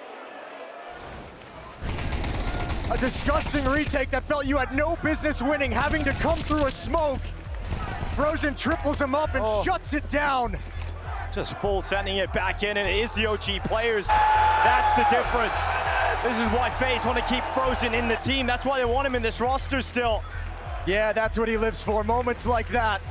He's got Fort Worth on their feet. Second timeout now forced out for G2. Just burned him at this point. Last round to use them. And one more time, Fort Worth, do you guys believe in overtime? Is this gonna be FaZe pulling off another comeback? A new version of it, but it was the old players to make sure that it's possible. 12-11, the finish line for G2 is still here, and they're back to weapons, back to the buy, back to the AWP out for some bias.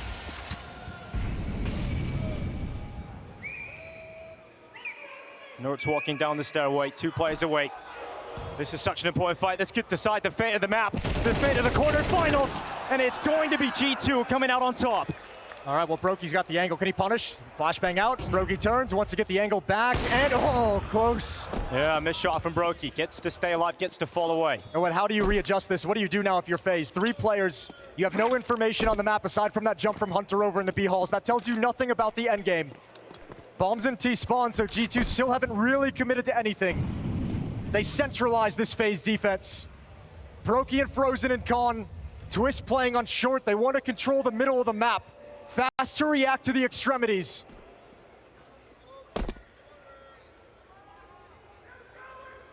HeavyGod's got utility at the A bomb site, but Mattis, Hunter, and Sunpius going elsewhere. HeavyGod's going to try and be a fake. Is Broky going to bite on this? He's not moving until they call numbers. Oh, Broky connects. Goes back in. It's going to be Frozen. Broky again! Breaking them, and FaZe Clan about to get this one into overtime, unless Sunpius, who has been their star, their shining light. Can he close it? And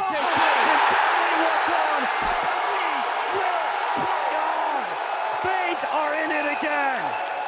And it's Frozen to close it out. What a performance in these last 2 rounds. Broky with the ult. It's had so much influence here on Mirage. 27 kills for Frozen. Coming into this game, we heard Maui Snake saying that Frozen needed to shop himself out, show that he really is the star of this FaZe team. And man, he has kept them in it. Relief. Relief that finally FaZe had to win 3 in a row to get there. Dig deep. And now the money issues all disappear. Sunpius on the up, AKs across the board. Broky's got his with M4s flushing out the lineup.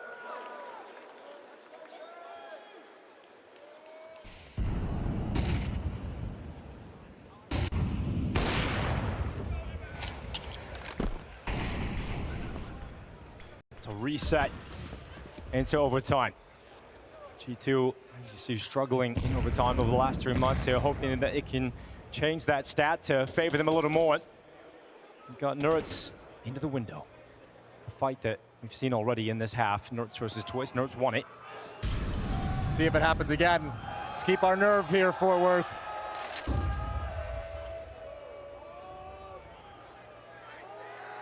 Twist waiting patiently, looking for the crossover towards Catwalk. Sees nothing. He's got a hint, an inkling, an idea. Hunter and Mattis looking at Con. HeavyGod waiting at A-ramp. Jacob blinded slightly, keeps his head down. His patience and Twist, will it pay off? Worried about window late into the round. Can Jacob do anything? Twist, he's able to make it happen. Goes back in! Back in North America and frightening out as well in overtime. It's Jacob trying to deliver. He got a second from that. And so again, it's Sunpius in a clutch. Asked to deliver. He's been asked to deliver so many tough clutches throughout this series. Bomb planted, footsteps being made in CT spawn. Sunpius still not reacting. Denied the clutch in the last round, but this time, oh, he switched out the Glock. It's an interesting decision, and NertZ has stopped him in his tracks. So FaZe will win the first round of overtime. This is where FaZe lives and eats in overtime in the highest pressure situation.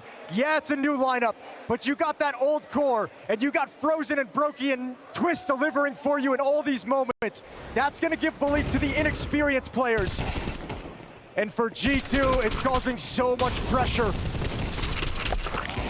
Unrelenting and never giving up. 13-12.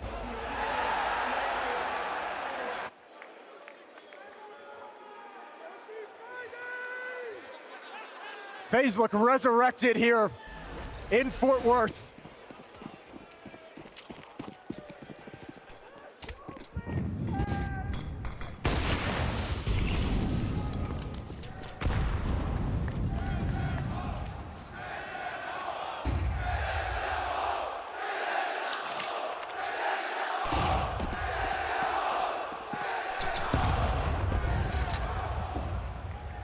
Every time FaZe come to Texas, they get a lot of support.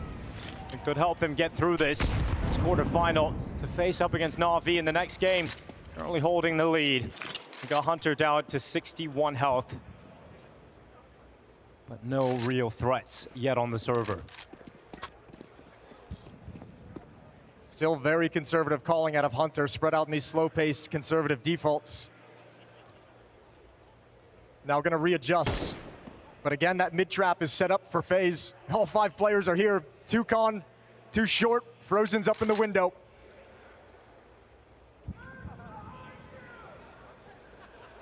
Twist moves up towards top middle. Will Matters catch a good time in here on him? Around the back, Twist is looking the right way. No, Twist walks forward. Matters gone. You're doing nothing on the map. FaZe is gonna love taking the initiative. If you're letting them control the map, this is how they're gonna punish you. Yeah, now the final play. The thrust forward from G2 in towards the A site. Got HeavyGod out top stairs. Not getting a kill even on a single player of this FaZe defense. The bomb getting planted. Twist, look at this. He's actually pushed around the ramp. He's got the flank going on. Headshot from Hunter! And Twist has delivered another one. Sunpius, you ain't winning this one. Surely you're not winning this one. A nice flick out towards CT, but FaZe continue to roll forward again. 14-12. FaZe rising to the occasion. G2 shrinking from it now. Sitting back, afraid to make a mistake. Not influencing anything on the map. Twist is able to gain way too much control. It feels like there's so much freedom for FaZe right now in this overtime. Getting to go wherever they want. Jacob peeking into the underpass. Twist pushing up top mid, flanking around to ramp. Nice shots and some pies, but it doesn't mean anything.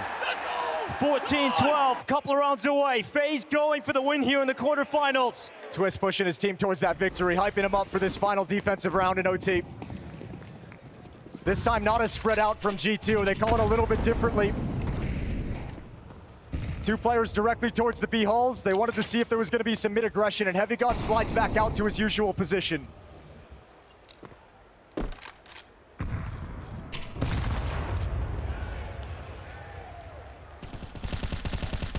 Three defenders at the B bomb site. I think FaZe are thinking, you know, we've stuffed you at the A bomb site, we've stuffed you in middle. You've got one other option if you want to go for it.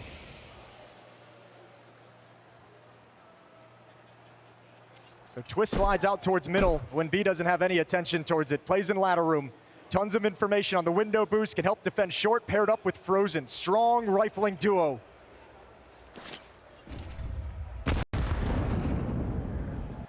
And Hunter wants to finish here. NertZ in middle might be the first play. An aggressive lurk. A distraction, a presence that FaZe have to consider. Frozen is moving off, but he now realizes he's coming back. Trying to help out his teammate NertZ with the distraction. Successful off of bench. Spraying away though, NertZ's missed. He had a chance, but unable to capitalize. Now you rely upon Frozen. Oh, how has he got that as well? Jacob steps out. FaZe Clan are gonna be up to series point. Can NertZ stop it? The bomb's down. No way! FaZe have brought it back all the way!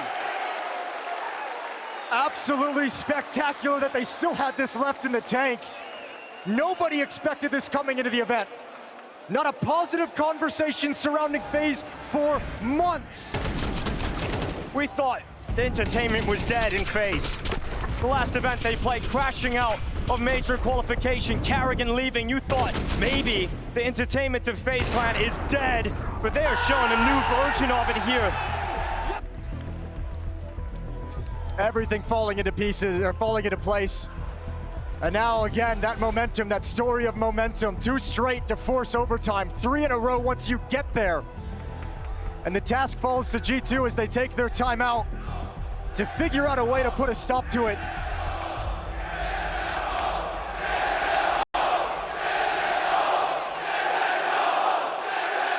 And a sea of FaZe jerseys wishing for G2's demise here in Fort Worth. Their Blast Rivals campaign right on the edge. For G2, it seemed like they were on a different trajectory to FaZe coming into this event. As a potential finalist, we looked at them challenging Vitality in group stages. We had positive things to say about G2, but a loss in the quarterfinals to this version of FaZe would be disastrous, and it looks like it's going to happen. It's the fashion that's happening that's the most head-scratching after we saw the game against FaZe, as you talked about earlier, or excuse me, against Vitality. Taking the best team in the world the distance. But here, against FaZe, just falling apart. Now, in that Vitality match, G2 did have a game where they had to come back, 7, 8 rounds in a row. So we know they can dig deep. We know they can plant their feet. But who's going to ignite it? For FaZe, it was Frozen at the end of regulation and back-to-back rounds. Which G2 player is going to step up?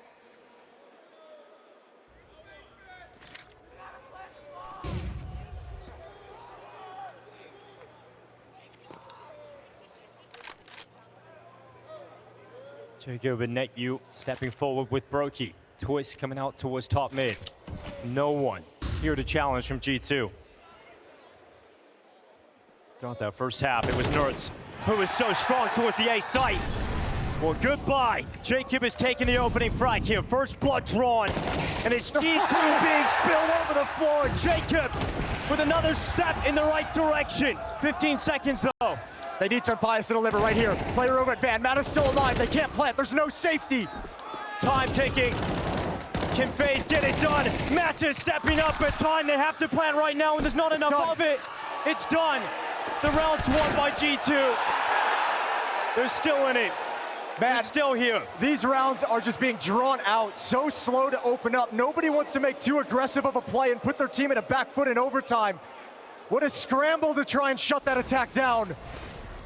Sunpaya saving the day. That reaction shot, that's a 3 versus 5 conversion. With the bomb site falling apart and crumbling, somehow they just barely hang on. All right, some life left in G2 yet. Quarterfinal is not done. Do FaZe have the killing blow in them? You couldn't have really asked for a better start there. Jacob really stepping you up. Okay, well that's better. Okay, that's it. Surely there is nothing left in G2 now. We came into this event and we expected nothing of FaZe Clan. But once again, the players within this team are able to entertain us in ways we never thought possible. G2 came into this game today as favorites, a team trying to get to the grand final to try and show us what they're capable of, a team that competed against Vitality in the group stages. But this is FaZe squad adding in NetU, a surprise move of Carrigan leaving the squad. Twist once again having the in-game lead. What an incredible moment this will be when FaZe get to celebrate this victory and their passage into the semifinals. For Twist, who had to step back into the in-game leadership role, for all the scrutiny of Brokey, NKJ, highest profile coaching gig he's had in his whole career. He got an upset over Furia earlier, now an upset over G2 and a semifinals berth. With all the departures in FaZe, there's one extra kill for Mattis. So let's see if they can do it. Can FaZe close this out? They swarm the B-bomb site. Mattis moves in, now dead. It's just HeavyGod. And all the storyline around FaZe has been negative lately, but finally something to celebrate.